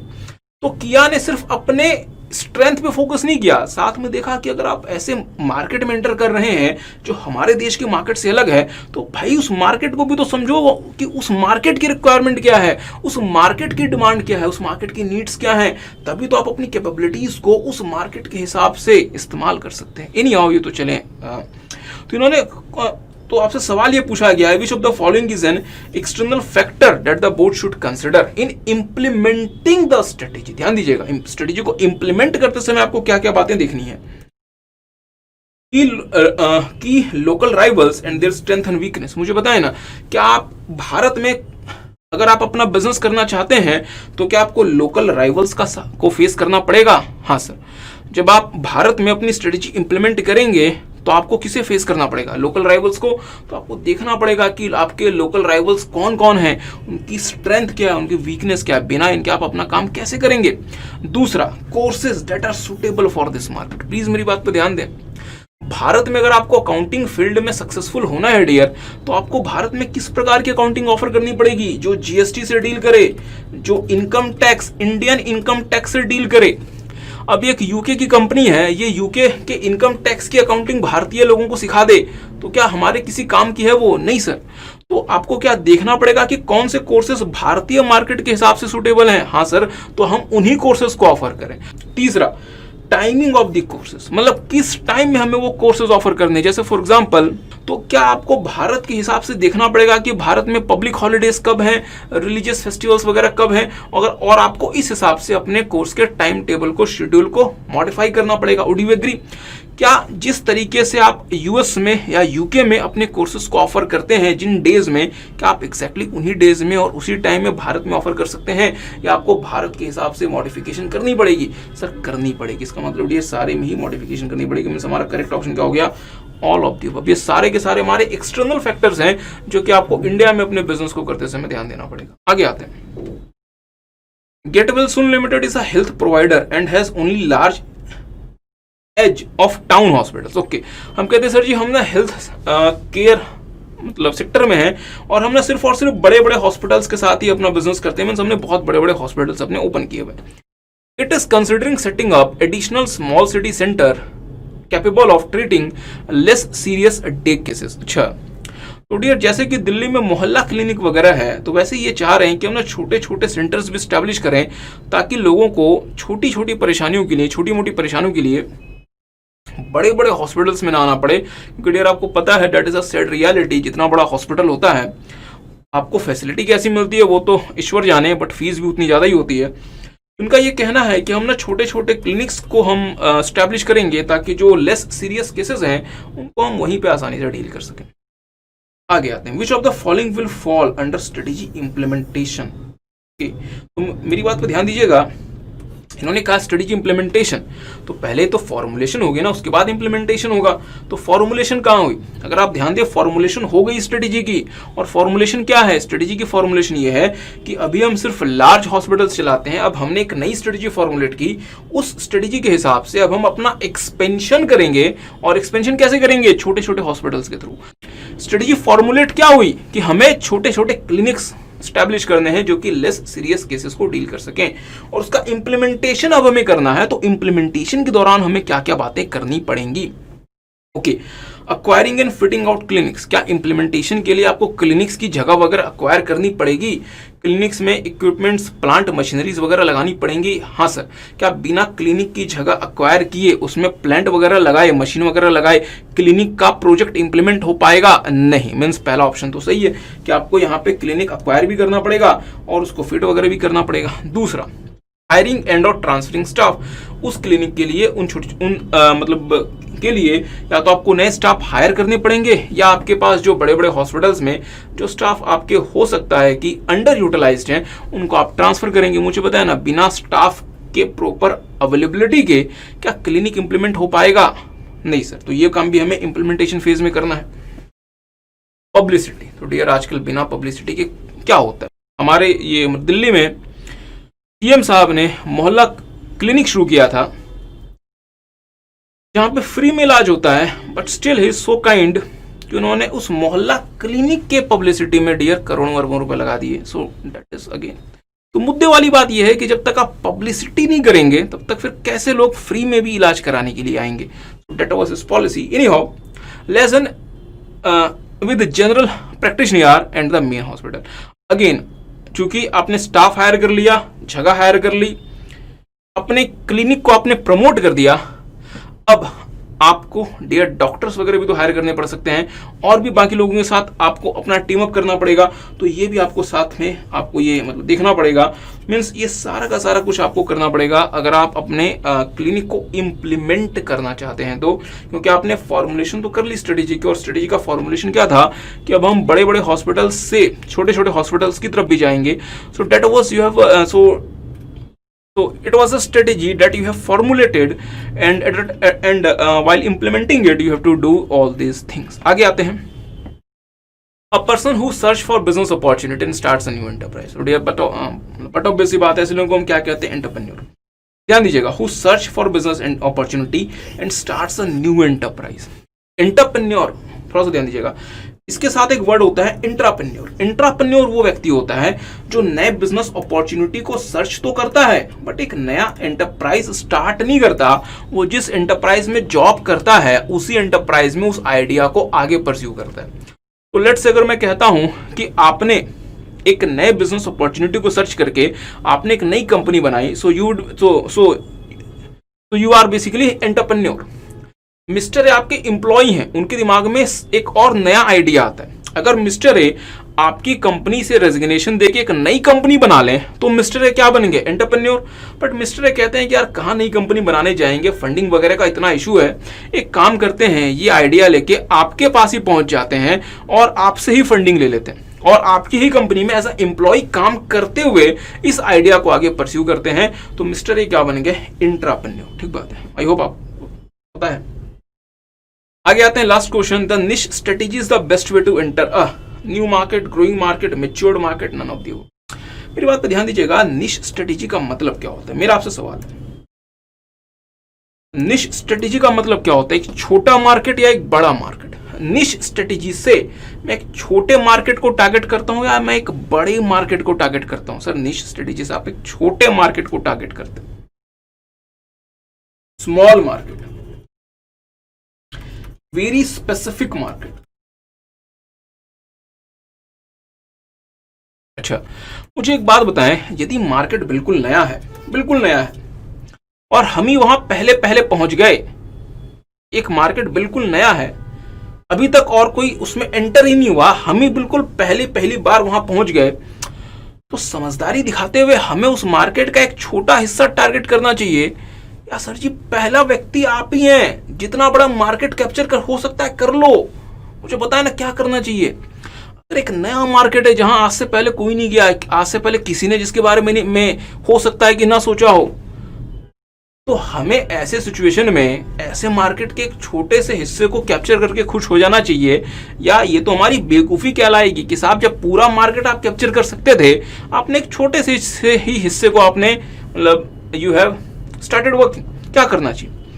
नहीं सर, जब मार्केट नया मार्केट होगा तब तो हम एक लार्ज उस समय तो हम एक लार्ज सेगमेंट को कवर करेंगे। Why would we restrict ourselves with just a small segment? Are you guys getting? इसी तरीके से यार, जब मार्केट ग्रो कर रहा होता है, मार्केट ग्रो तब करता है जब मार्केट में कॉम्पिटिटर्स आ गए होते हैं, बट स्टिल मार्केट ग्रो कर रहा है, इसका मतलब मार्केट में अभी भी जान है, मार्केट में अभी भी पोटेंशियल है। तो अगर मार्केट ग्रो कर रहा है तो उस ग्रोइंग वाले पाथ में हम भी आगे बढ़ जाते हैं। तो हम अपने आप को एक छोटे से दायरे में क्यों रखें, हम भी एक बड़ा मार्केट कैप्चर करने के बारे में सोचेंगे। क्या मेरी बात समझ पा रहे हैं? हाँ, एक ग्रोइंग मार्केट को कैप्चर करने में ज्यादा मेहनत होती है compare to a new market, because new market में कॉम्पिटिटर बिल्कुल नहीं होता।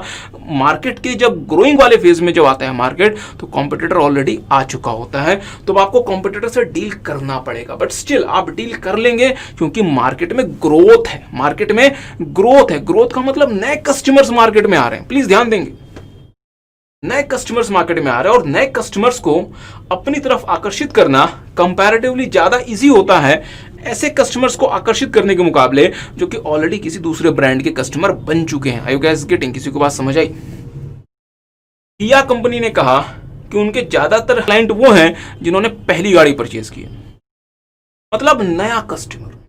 मारुति कहती है उनके ज्यादातर क्लाइंट वो हैं जिन्होंने रिपीटेटिव कार परचेज करनी होती। तो डियर, अगर लेट से नया ये कस्टमर मार्केट में नहीं आता, हम ये कहते हैं कि भारत के ऑटोमोबाइल मार्केट में नया कस्टमर नहीं आता, मींस ऑलरेडी जिसने गाड़ी परचेज कर ली वही व्यक्ति मार्केट में जाके नई कार परचेज करता है, तो क्या वो कभी भी किया के पास जाता? नहीं। उसको लगता है कि यार क्यों एक नया ब्रांड ट्राई करना, उस ब्रांड से ज्यादा हम एक ऐसे ब्रांड के पास चले जाओ जिसको हमने ऑलरेडी ट्राई किया हुआ है। तो किया जैसी कंपनी, तो इसलिए डियर किया जैसी कंपनी भारत में क्यों एंटर कर पा रही है? बिकॉज नया कस्टमर मार्केट में आ रहा है। Are you guys getting? तो ग्रोइंग मार्केट में भी हम एक लार्ज सेगमेंट को ही टारगेट करते हैं। मार्केट जब मैच्योर्ड हो गया डियर फ्रेंड्स, तो मार्केट में ग्रोथ बिल्कुल नहीं है। जितने भी कस्टमर हैं, हर किसी ने अपना अपना ब्रांड चूज कर लिया। अब एक नए कंपनी के लिए मैच्योर्ड मार्केट में एंटर करके एक बड़ा मार्केट शेयर हासिल करना, this is next to impossible. हाँ, वो बस इतना कर सकती है कि इस मैच्योर्ड मार्केट में कोई ऐसा सेगमेंट आइडेंटिफाई करे जो अपने एग्जिस्टिंग ब्रांड से खुश ना हो, और उस सेगमेंट को उसकी रिक्वायरमेंट के हिसाब से प्रोडक्ट बना के सेल कर दे और वो मार्केट कैप्चर कर ले, मींस निश मार्केट। मतलब समझ नहीं आया। जैसे फॉर एग्जांपल माइक्रोसॉफ्ट विंडोज ने ऑपरेटिंग सिस्टम का एक तरह से हम कह सकते हैं डियर 90% मार्केट कैप्चर कर लिया। तो आज मैं ऑपरेटिंग सिस्टम को अगर मैं लेकर आता हूं मार्केट में, तो मेरे लिए बहुत मुश्किल है एक बड़ा मार्केट कैप्चर करना। मैं मैक्सिमम क्या कर सकता हूं, मैं उसमें से किसी ऐसे मार्केट सेगमेंट को आइडेंटिफाई करके सिर्फ उसकी जरूरतों के हिसाब से मैं एक ऐसा प्रोडक्ट बना सकता हूं। तो क्या पता फिर वो माइक्रोसॉफ्ट विंडोज को छोड़ के मेरा प्रोडक्ट खरीदना शुरू कर दे। जैसे फॉर एग्जांपल लेट्स से मैं क्या करता हूं, प्रैक्टिसिंग चार्टर्ड अकाउंटेंट्स की रिक्वायरमेंट को कंसिडर करते हुए और 100% उनकी नीड्स के हिसाब से एक ऐसा ऑपरेटिंग सिस्टम बना देता हूं जो कि उन चार्टर्ड अकाउंटेंट्स को बहुत हेल्प करेगा उनकी प्रैक्टिस में। तो एक बात बताऊं ना सर जी, दुनिया में इतने सारे लोग हैं, 7 अरब लोग हैं दुनिया में, प्रैक्टिसिंग चार्टर्ड अकाउंटेंट्स कितने हैं? 50,000, 60,000। तो आप तो एक बहुत छोटे मार्केट की बात कर रहे हो, एक बड़े मार्केट की बात क्यों नहीं करते? क्योंकि डियर उस बड़े मार्केट में ऑलरेडी माइक्रोसॉफ्ट कई साल से बैठा हुआ है, मैं वहां पे जा ही नहीं सकता। मैं मैक्सिमम क्या कर सकता हूं, एक छोटे मार्केट को अब फोकस कर सकता हूं और उनकी रिक्वायरमेंट के हिसाब से प्रोडक्ट लेकर आके मैं उस मार्केट को कैप्चर कर सकता हूं, क्योंकि market has already become matured. हाँ, अगर मैं पहला व्यक्ति होता है जो ऑपरेटिंग सिस्टम के बारे में सोचता, जैसे बिल गेट्स साहब ने सोचा था, तो बिल गेट्स साहब ने जब ऑपरेटिंग सिस्टम के बारे में सोचा था उस समय डियर ऑपरेटिंग सिस्टम मार्केट में एज सच कोई नहीं था। तो उस समय उनको क्या करना चाहिए था, छोटे मार्केट को लेके खुश हो जाना चाहिए था, या उनको लार्जेस्ट पॉसिबल मार्केट कैप्चर करना चाहिए था। तो सर ये तो बेवकूफ़ी वाली बात होती ना कि अगर बिल गेट्स पहले व्यक्ति थे जिन्होंने ऑपरेटिंग सिस्टम के बारे में सोचा और वो एक छोटे मार्केट को लेके खुश हो जाते, उनको तो सबसे बड़ा मार्केट किसी तरीके से हो सके उनको तो उस मार्केट को कैप्चर करना चाहिए था। उन्होंने वही किया और वो दुनिया के सबसे अमीर व्यक्ति बन गए। आई यू गाइस गेटिंग? हम ये कहना चाह रहे हैं कि निश मार्केट को डियर, या जब मार्केट जब मैच्योर हो चुका होता है, हमारे पास कोई ऑप्शन नहीं बचता, इसलिए हमें निश स्ट्रेटेजी को अपनाना पड़ता है। अदरवाइज डियर कौन कम वक्त चाहता है एक छोटे मार्केट में काम करना? हम तो छोटे मार्केट में काम इसलिए करते हैं क्योंकि बड़ा मार्केट हम एंटर कर नहीं सकते। Are you guys getting? किसी को बात समझ आई? तो चलें फिर ज्यादा आपका समय वेस्ट नहीं करते। इसमें डियर कुछ केस स्टडी टाइप क्वेश्चंस भी हैं, तो हमने आपके साथ ऑलरेडी केस स्टडी के ऊपर एक बहुत बड़ा वीडियो अपलोड किया हुआ है यूट्यूब में। डियर हमने यूट्यूब में बहुत इंपॉर्टेंट वीडियोज अब ऑलरेडी अपलोड किए हुए हैं, जाके उनको देखा करें, अपने दोस्तों के साथ भी शेयर किया करें। क्वेश्चन नंबर 13 में आएंगे, देखेंगे। General public is discerning from buying air conditioning units based on health ministry guidelines regarding emergence of contagious viral pandemic। अब डियर इंस्टीट्यूट जो वो बड़ी प्रैक्टिकल क्वेश्चंस दे रहा है। जैसे कि डियर अभी जो कोविड वाला जो इशू आया था, तो हेल्थ मिनिस्ट्री ने कहा था कि एसी चलाने से वायरस फैलता है, तो इसलिए जो लोग हैं उनको थोड़ा सा एसी को लेकर थोड़ा सा दे हैव बिकम कॉशियस, और इससे एसी की जो डिमांड है वो थोड़ी सी कम हो गई। ठीक बात है। Consequently, Nebula Private Limited, a manufacturer of evaporation coil used in air conditioning units, has faced significant losses in working capital due to sharp fall in demand। तो कहते हैं साहब एक कंपनी है, उसका नाम है नेबुला प्राइवेट लिमिटेड, जो कि एसी में इस्तेमाल होने वाले एक प्रोडक्ट को बनाती है। बट अगर एसी ही नहीं बिक रहा तो आपका फिर प्रोडक्ट कैसे बिकेगा? इनकी वजह से इनकी डिमांड बहुत ज़्यादा कम हो गई और उनको वर्किंग कैपिटल तक का इनको जो है वो मतलब इशू आ गया और ये वर्किंग कैपिटल तक अपना मैनेज नहीं कर पा रहे। The company conducted financial assessment and developed a workable action plan based on short and long term financial needs. उन्होंने कहा कि सर जब तो ये स्थिति आ गई कि हम अपने डे टू डे खर्चे मैनेज नहीं कर पा रहे हैं, तो हम अपनी कंपनी कैसे चलाएंगे, एक्सपेंशन कैसे करेंगे, स्टाफ को सैलरी नहीं दे पा रहे, बिल्स वगैरह पे नहीं कर पा रहे, हमने जो रॉ मटेरियल वगैरह अपने सप्लायर से खरीदा उसका हम टाइम से उनको पे नहीं कर पा रहे, तो एक्सपेंशन कैसे करेंगे? तो कंपनी ने एक शॉर्ट टर्म और लॉन्ग टर्म फाइनेंशियल नीड्स के हिसाब से एक वर्केबल एक्शन प्लान बनाया, और अभी के लिए उन्होंने एक इमरजेंसी प्लान बनाया जिसमें उन्होंने कहा कि हम जो है वो स्क्रैप को बेच देंगे, अच्छा, एसेट्स को लिक्विडेट कर देंगे, ओवरहेड के खर्चे कम कर देंगे। चले, तो इन्होंने फिलहाल ये प्लान किया है कि जो भी हमारे पास अननेसेसरी स्क्रैप वगैरह उसको हम सेल ऑफ कर देंगे ताकि हमारे पास कैश आए, लिक्विडिटी क्राइसिस में जो हम फंस गए हैं वो हमारी लिक्विडिटी क्राइसिस दूर हो सके। एसेट्स को, इवन एसेट्स, वो एसेट्स जो कि हमारे इंपॉर्टेंट एसेट्स नहीं है, उनको हम we will sell off and हम अपने ओवरहेड के खर्चे घटाएंगे ताकि हम अपनी वर्किंग कैपिटल की सिचुएशन जो अभी बहुत खराब हो गई है उसे हम किसी तरीके से इंप्रूव कर सकें। आगे क्या है कहते हैं, identify and explain the strategy opted by messrs Nebula Private Limited. इन्होंने कौन सी स्ट्रेटेजी अडॉप्ट की, ध्यान दीजिएगा डियर। अगर आप क्वेश्चन को ध्यान से पढ़ें तो यहाँ पे लिखा हुआ है selling scrap, asset liquidation, overhead cost reduction. और ऐसा हमें क्यों करना पड़ रहा है और हमें ऐसा क्यों करना पड़ रहा है, why we are forced to do so? क्योंकि दोस्तों हमारे पास वर्किंग कैपिटल का क्राइसिस है, मीन्स हम बहुत बड़े लिक्विडिटी क्राइसिस में फंस गए हैं और फ्यूचर में हमें हालात बेहतर होते हुए नजर नहीं आ रहे। मेरी बात पर ध्यान दीजिएगा, अगर आप इमीडिएट स्टेप्स न लें और इमीडिएटली अगर आप अपनी वर्किंग कैपिटल पोजीशन को बेहतर न करें, आपको अपना बिजनेस बंद करना पड़ सकता है। मीन्स या तो पूरी कंपनी का ही लिक्विडेशन करना पड़ सकता है या इस वाले बिजनेस का डाइवेस्टमेंट करना पड़ सकता है। किसी को बात समझ आई? प्लीज मेरी बात पर ध्यान दें। हमने कहा कि आपके पास you are facing the crisis of working capital, और वर्किंग कैपिटल क्राइसिस की वजह से आपके पास लिक्विडिटी का इशू आ गया, और अगर यही हालात रहे तो फिर आपको अपने इस पूरे के पूरे बिजनेस का डाइवेस्टमेंट करना पड़ सकता है, और डाइवेस्टमेंट से अगर बात आगे बढ़ गई थोड़ी सी तो पूरा बिजनेस ही लिक्विडेट करके वापस से घर जाना पड़ सकता है। क्या मेरी बात समझ पाए? तो डियर हम ऐसा क्यों कर रहे हैं कि हम स्क्रैप बेच रहे हैं, अननेसेसरी एसेट्स को सेल ऑफ कर रहे हैं, ओवरहेड के खर्चे घटा रहे हैं, ताकि हमारा वर्किंग कैपिटल सिचुएशन इंप्रूव हो, हमें डाइवेस्टमेंट और लिक्विडेशन में ना जाना पड़े और हम अपने आप को दोबारा से टर्न अराउंड कर सकें, और जो हम लॉसेस में चले गए दोबारा से प्रॉफिट की तरफ जा सकें। किसी को बात समझ आई? तो डियर बेसिकली यहाँ कंपनी क्या कर रही है, company is planning to do the turn around. Sir ये एक्सपेंशन नहीं होगा, मुझे बताइए कौन से एंगल से एक्सपेंशन है। आप अपने एसेट सेल कर रहे हैं, ओवरहेड्स के खर्चे घटा रहे हैं, स्क्रैप बेच रहे हैं, तो ये क्या मैं इसे एक्सपेंशन का नाम दे दूं? कुछ भी बेचना, कुछ भी सेल ऑफ करना तो डियर रिट्रेंचमेंट कहलाता है। सर स्टेबिलिटी नहीं है। स्टेबिलिटी कैसे? अगर आप कुछ नहीं कर रहे होते, जैसे चल रहा होता वैसे ही चलने देते, तब ये स्टेबिलिटी होता। बट यहां तो आप चीजों को सेल ऑफ कर रहे हैं। कुछ भी बेच देना डियर रिट्रेंचमेंट कहलाता है। रिट्रेंचमेंट के 3 रास्ते होते हैं, टर्न अराउंड, डाइवेस्टमेंट और लिक्विडेशन। बट यहां पे अभी तक हम कहां पे स्टैंड हैं? टर्न अराउंड में। अगर टर्न अराउंड से हमारे हालात सुधर गए तो हमें डाइवेस्टमेंट की तरफ नहीं जाना, फिर हम लिक्विडेशन को अवॉइड कर सकते हैं। अगर टर्न अराउंड में हम फेल हो गए तो हमें फिर डाइवेस्टमेंट में की तरफ जाना पड़ेगा। और अगर ये हमारा इकलौता ही बिजनेस है जिसको अगर हम डाइवेस्ट कर दें, इसका मतलब हमारा तो हो गया डियर खेल खत्म और हम लिक्विडेट हो गए। एनी हाउ, तो यहाँ पे आपको बेसिकली टर्न अराउंड स्ट्रेटेजी को एक्सप्लेन करना है और उसके एक्शन प्लान को बताना है। आगे आते हैं। Airlines industry in India is highly competitive with several players. अच्छा, businesses faces several competition. Businesses faces several competition and aggressively market themselves with each other. ये बात भी सही है। Luxury Jet is a private Delhi-based company with a fleet size of 9 small aircrafts with seating capacity of 6 to 9 seats. Okay. These aircrafts are chartered का मतलब होता है hired by big business houses and high net worth individuals for their personalized use. Okay.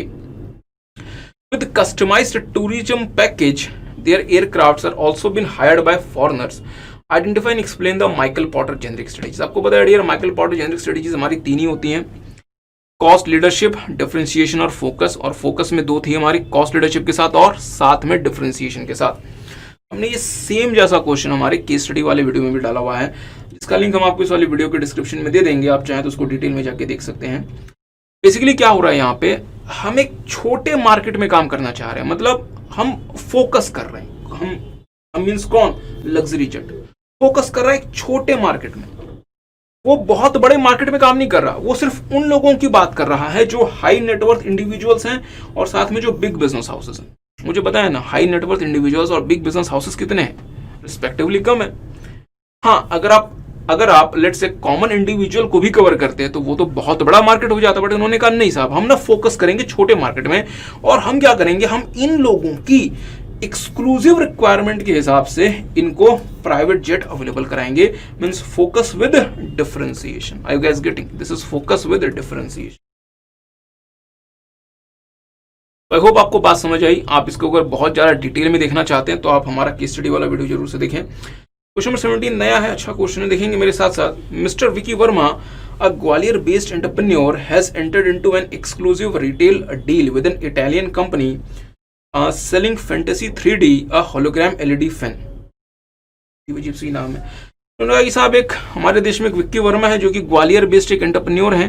इन्होंने एक Italian company के साथ एक agreement किया। उस अग्रीमेंट में क्या था कि वो जो इटालियन कंपनी है वो ऐसे फैन बनाती है जो कि बेसिकली LED वाले फैन है और उसमें होलोग्राम LED फैन है। मतलब होलोग्राम LED फैन का मतलब हुआ कि आप उस LED के थ्रू कुछ इमेज वगैरह जो है या कुछ मतलब चीज़ों को आप मतलब यू कैन शो।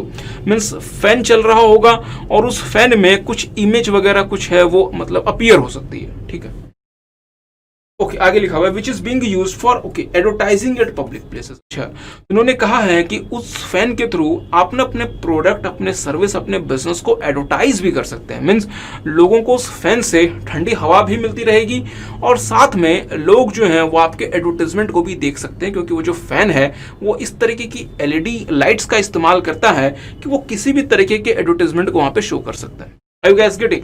तो आप क्या कर सकते हैं, उन पंखों को पब्लिक प्लेसेस में लगवा सकते हैं जिससे आप अपने प्रोडक्ट बिजनेस की एडवर्टाइजमेंट भी कर सकते हैं। आगे आते हैं। Mister Verma procured a total 500 units of the product and paid upfront as per the seller's policy. इन्होंने ऐसे 500 फैंस का ऑर्डर दे दिया और इनको अपफ्रंट वो पैसे देने पड़े, क्योंकि जो इटालियन कंपनी थी उसकी पॉलिसी ये है कि सर जी आप उसे जब भी सेल करें हमें कोई लेना देना नहीं, हमें तो अभी पैसे चाहिए। This resulted in blocking of his working capital significantly and the shipment is expected in a month. उन्होंने कहा कि साहब अभी हमारे पास से कैश चला गया, हमारा वर्किंग कैपिटल तो पूरी तरीके से बंद हो गया और जो मतलब शिपमेंट है वो 1 महीने के बाद आने वाली है। मीन्स आपका वर्किंग कैपिटल आपसे बहुत हद तक आपका कम हो गया और जो शिपमेंट है वो 1 महीने के बाद आने वाली है। मीन्स हम थोड़े से ट्रबल में फंस गए। आगे आते हैं। Meanwhile he continued efforts of establishing relations with the marketing heads of corporates resulted in a series of meetings where he demonstrated his specialist product knowledge by changing the hologram images to personalize basis specification of the customer। इसका simple सा मतलब ये है कि अब इनके पैसे तो ब्लॉक हो गए और जो प्रोडक्ट आना वो 1 महीने के बाद आना है। बट सर ये प्रोडक्ट तो 1 महीने के बाद आ जाएगा, इसके पहले मार्केट तो बनाओ, प्रमोशन तो करो। तो प्रमोशन का इन्होंने क्या रास्ता निकाला, ये खुद ही इन्होंने मार्केटिंग हेड, जो बड़ी बड़ी कंपनीज की जो मार्केटिंग हेड है उनसे कांटेक्ट किया, उनसे मीटिंग अरेंज की और उस वाले मीटिंग में वो उन फैंस के बारे में लोगों को जानकारी देते, उसका डेमो वगैरह देते। और अब मुझे एक बात बताएं, अगर लेट्स से मैं मारुति कंपनी हूं तो मैं तो चाहूंगा कि अगर मैं आपसे ऐसे फैन परचेज करता हूं तो मैं अपने प्रोडक्ट के इमेजेस को उन फैंस के थ्रू शो करूं। सही बात है। अगर मैं आईटीसी हूं तो मैं अपने प्रोडक्ट के इमेजेस को उन फैंस के थ्रू शो करूं। तो इसका मतलब ये हुआ कि उन फैंस में ये कैपेबिलिटी होनी चाहिए कि मेरे पर्सनलाइज्ड प्रेफरेंस के हिसाब से उसमें जो होलोग्राम वगैरह वो चेंज हो सके। हाँ सर, तो ये सेम चीज मिस्टर विक्की वर्मा ने उन मार्केटिंग हेड्स के मैनेजर्स को शो की। तो अगर आप देखें यहाँ पे लिखा हुआ है, he demonstrated his specialized product knowledge by changing the hologram images to personalize basis specification of the customers। तो कस्टमर्स की रिक्वायरमेंट के हिसाब से उन्होंने उनको उनकी स्पेसिफिक रिक्वायरमेंट के हिसाब से प्रोडक्ट के होलोग्राम में चेंज करके दिखा दिया कि सर आप अपने इमेजेस को इस तरीके से एडवर्टाइज कर सकते हैं, अपने प्रोडक्ट को आप इस तरीके से एडवर्टाइज कर सकते हैं। आगे आते हैं। The management of a big automotive company was impressed with the quality and adaptability of the product and awarded a contract of 125 units to be displayed in the automaker's showroom। अच्छा, उन्होंने कहा कि एक बड़ी ऑटोमोबाइल कंपनी के manager जो हैं उनको हमारा प्रोडक्ट अच्छा लगा, उन्होंने 125 ऐसे फैंस का ऑर्डर हमें दे दिया और जो कि उनके अलग अलग शोरूम्स में जाके इस्तेमाल होंगे। चले, यहाँ तक तो बात सही है। क्वेश्चन कहता है identify and explain the product promotion strategy adopted by mister Verma. Question is saying कि बताएं साहब मिस्टर वर्मा ने कौन सी प्रोडक्ट प्रमोशन स्ट्रेटेजी अडॉप्ट की इस वाले सिचुएशन में। अगर आपको डियर याद हो थोड़ा सा, chapter number 6 functional level strategy में एक आपने पढ़ा था मार्केटिंग स्ट्रेटेजी। वहां पे आपने देखा था मार्केटिंग मिक्स, और 4 मार्केटिंग मिक्स होते थे। क्या क्या, आपका ज्यादा टाइम नहीं लेते, ऐसी डियर काफी टाइम हो गया। Product, price, place, promotion. और प्रमोशन 4 तरीके से हो सकता था, personal selling, advertising, publicity and sales promotion. Personal selling promotion का वो तरीका है जहां पे आप या आपके सेल्स पर्सोनल खुद से 1-to-1 क्लाइंट को या प्रोस्पेक्टिव क्लाइंट को प्रोडक्ट के फीचर्स और स्पेसिफिकेशंस वगैरह बताते हैं, जैसे कि हम शोरूम्स वगैरह में देखते हैं। अगर आप किसी ऑटोमोबाइल के शोरूम में जाते हैं तो वहां पे एक शोरूम का स्टाफ होता है जो कि आपके साथ साथ उस समय तक रहता है जब तक आप किसी कार को आप जब तक फाइनलाइज ना कर दें, वो आपको उस कार की खूबियों के बारे में बताता ही रहता है कि सर इसमें ये है, इसमें वो है।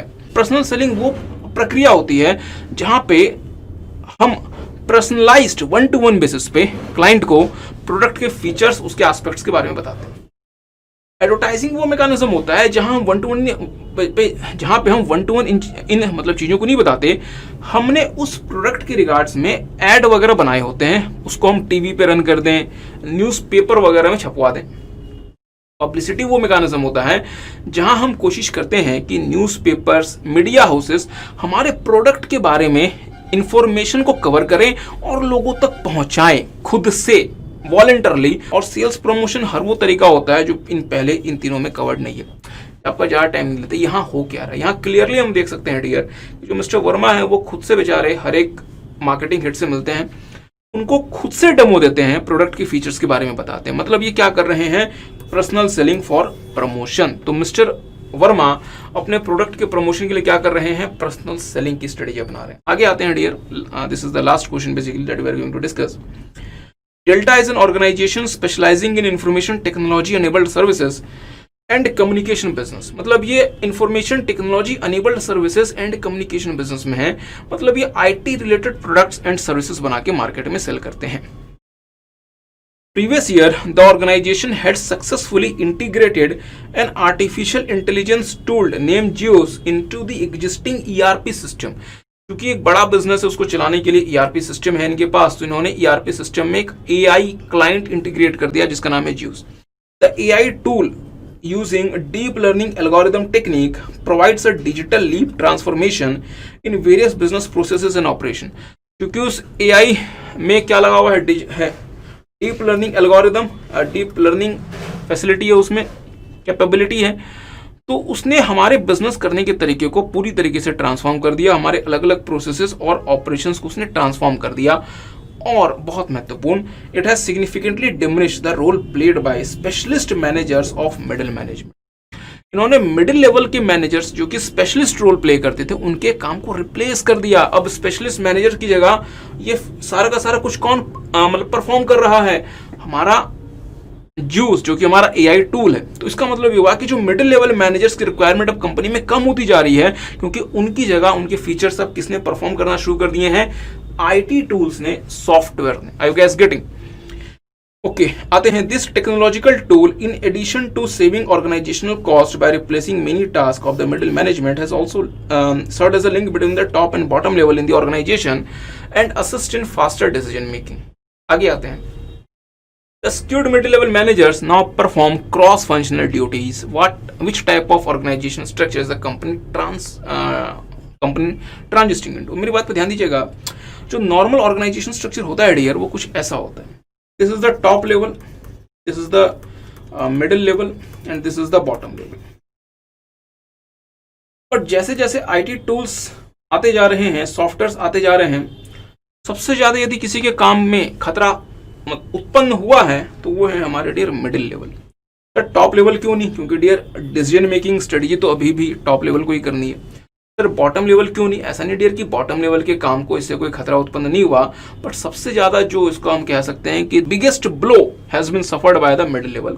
इसका इंपैक्ट ये हो रहा है कि जो आईटी टूल्स हैं वो मिडिल लेवल के द्वारा किए जाने वाले काम को कम करते जा रहे हैं, श्रिंक करते जा रहे हैं। और पहले अगर हमें इतने मिडिल लेवल मैनेजर्स की रिक्वायरमेंट होती थी तो डियर अब इतने ही, और तो अब इसमें से इतना जो काम है वो आईटी टूल्स परफॉर्म कर देते हैं। मींस अब हमारा ऑर्गेनाइजेशनल स्ट्रक्चर कुछ देखने में ऐसा लगेगा, अब हमारा ऑर्गेनाइजेशनल स्ट्रक्चर देखने में कुछ ऐसा लगेगा। मींस हमारा ये जो मिडिल लेवल होता था वो श्रिंक होके इतना छोटा मिडिल लेवल रह गया, क्योंकि इस वाले लेवल में किए जाने वाले ज्यादातर काम अब कौन परफॉर्म कर रहा है, आईटी टूल्स एंड टेक्नोलॉजी। अगर किसी को याद हो, इसको हम क्या नाम देते थे, आवर ग्लास। और आवर ग्लास स्ट्रक्चर क्यों एग्जिस्टेंस में आता था? क्योंकि आईटी टूल्स एंड टेक्नोलॉजीज की वजह से मिडिल लेवल द्वारा किए जाने वाले कामों को अब हम किसके द्वारा कर रहे हैं, with the help of IT tools and technology. Hourglass structure का एडवांटेज क्या था कि सर जी एक तो मिडिल लेवल हमारा कम हो जाएगा, कॉस्ट हमारी सेव हो जाएगी। दूसरा, मिडिल लेवल कम हो जाने की वजह से हमारे टॉप लेवल और बॉटम लेवल के बीच में डायरेक्ट लिंक बन गया, जिससे हमारी डिसीजन मेकिंग इंप्रूव होती है। डिसएडवांटेज क्या है? मिडिल लेवल छोटा हो गया, मिडिल लेवल मैनेजर्स के लिए मोटिवेशन कम हो गई, और ऑपरेशनल लेवल लोगों के लिए ऊपर जाने की, हायरार्की में ऊपर आने की प्रोबेबिलिटी भी कम हो गई। तो डियर इनसे इनका जो मोटिवेशन लेवल है, जो मोरल है, वो डाउन हो जाता है। और खास बात है, आवर ग्लास स्ट्रक्चर के पहले जब हमें मिडिल लेवल मैनेजर्स की रिक्वायरमेंट होती थी तो हमें स्पेशलिस्ट मिडिल लेवल मैनेजर्स की रिक्वायरमेंट होती थी। बट आवर ग्लास स्ट्रक्चर के आने के बाद अब हमें स्पेशलिस्ट मिडिल लेवल मैनेजर्स की रिक्वायरमेंट नहीं है कि आप सिर्फ एक ही फील्ड में काम कर सकें, क्योंकि आपके काम को तो अब हम आईटी टूल्स की मदद से कर रहे हैं। अब आपको क्या बनना पड़ेगा, क्रॉस फंक्शनलिस्ट। मींस आपको जो भी काम दिया जाए आप वो काम कर लें। तो सर समझ नहीं आया। जैसे फॉर एग्जांपल लेट्स से पहले क्या होता था, पहले लेट्स से हमारे पास मिस्टर ए जो कि सॉफ्टवेयर के कोड्स को वेरीफाई कर सकते थे कि इन कोड्स में कोई बग तो नहीं है, और ये इसी फील्ड में स्पेशलिस्ट थे। मिस्टर ए सॉफ्टवेयर, जो भी आपने सॉफ्टवेयर की कोडिंग की होती थी, उनके कोड को वेरीफाई करते थे कि इसमें कोई बग तो नहीं है। अब मुझे बताएं, अब अगर हम इस वाले काम को सॉफ्टवेयर की मदद से अब हम इस वाले काम को किसी और सॉफ्टवेयर की मदद से कर पा रहे हैं कि कोई और सॉफ्टवेयर, अब हमने जो सॉफ्टवेयर कोड किया उसके बग और एरर को वेरीफाई कर दे, तो मिस्टर ए फिर क्या हमारे लिए रेलेवेंट है? नहीं। मिस्टर ए अगर ये बोलें कि साहब हमें तो इसके अलावा कोई काम नहीं आता, तो ठीक है सर जी, फिर आप घर चले जाएं। अब मिस्टर ए को क्या करना पड़ेगा? मिस्टर बोलेंगे ठीक है सर जी, आप हमें ये काम, अगर लेट्स से अब ये काम अगर हमारे लिए नहीं रहा तो हम एक काम करते हैं, हम फाइनेंस मैनेज कर लेते हैं, हम ह्यूमन रिसोर्स देख लेते हैं, हम मार्केटिंग देख लेते हैं। मीन्स मिस्टर ए को अब क्या बनना पड़ेगा? Cross functional. पहले ये क्या थे? स्पेशलिस्ट। अब इनको क्या बनना पड़ेगा? Cross functional. आई होप आपने ये बातें ऑलरेडी पढ़ी हुई हैं। टुडे हमने आपके साथ आरटीपी देखा फॉर द नवंबर 2020 एग्जाम्स। तो फिर अच्छे से अपना प्रिपरेशन करें और इस वीडियो को अपने फ्रेंड्स के साथ भी शेयर करें। सबको बाय बाय।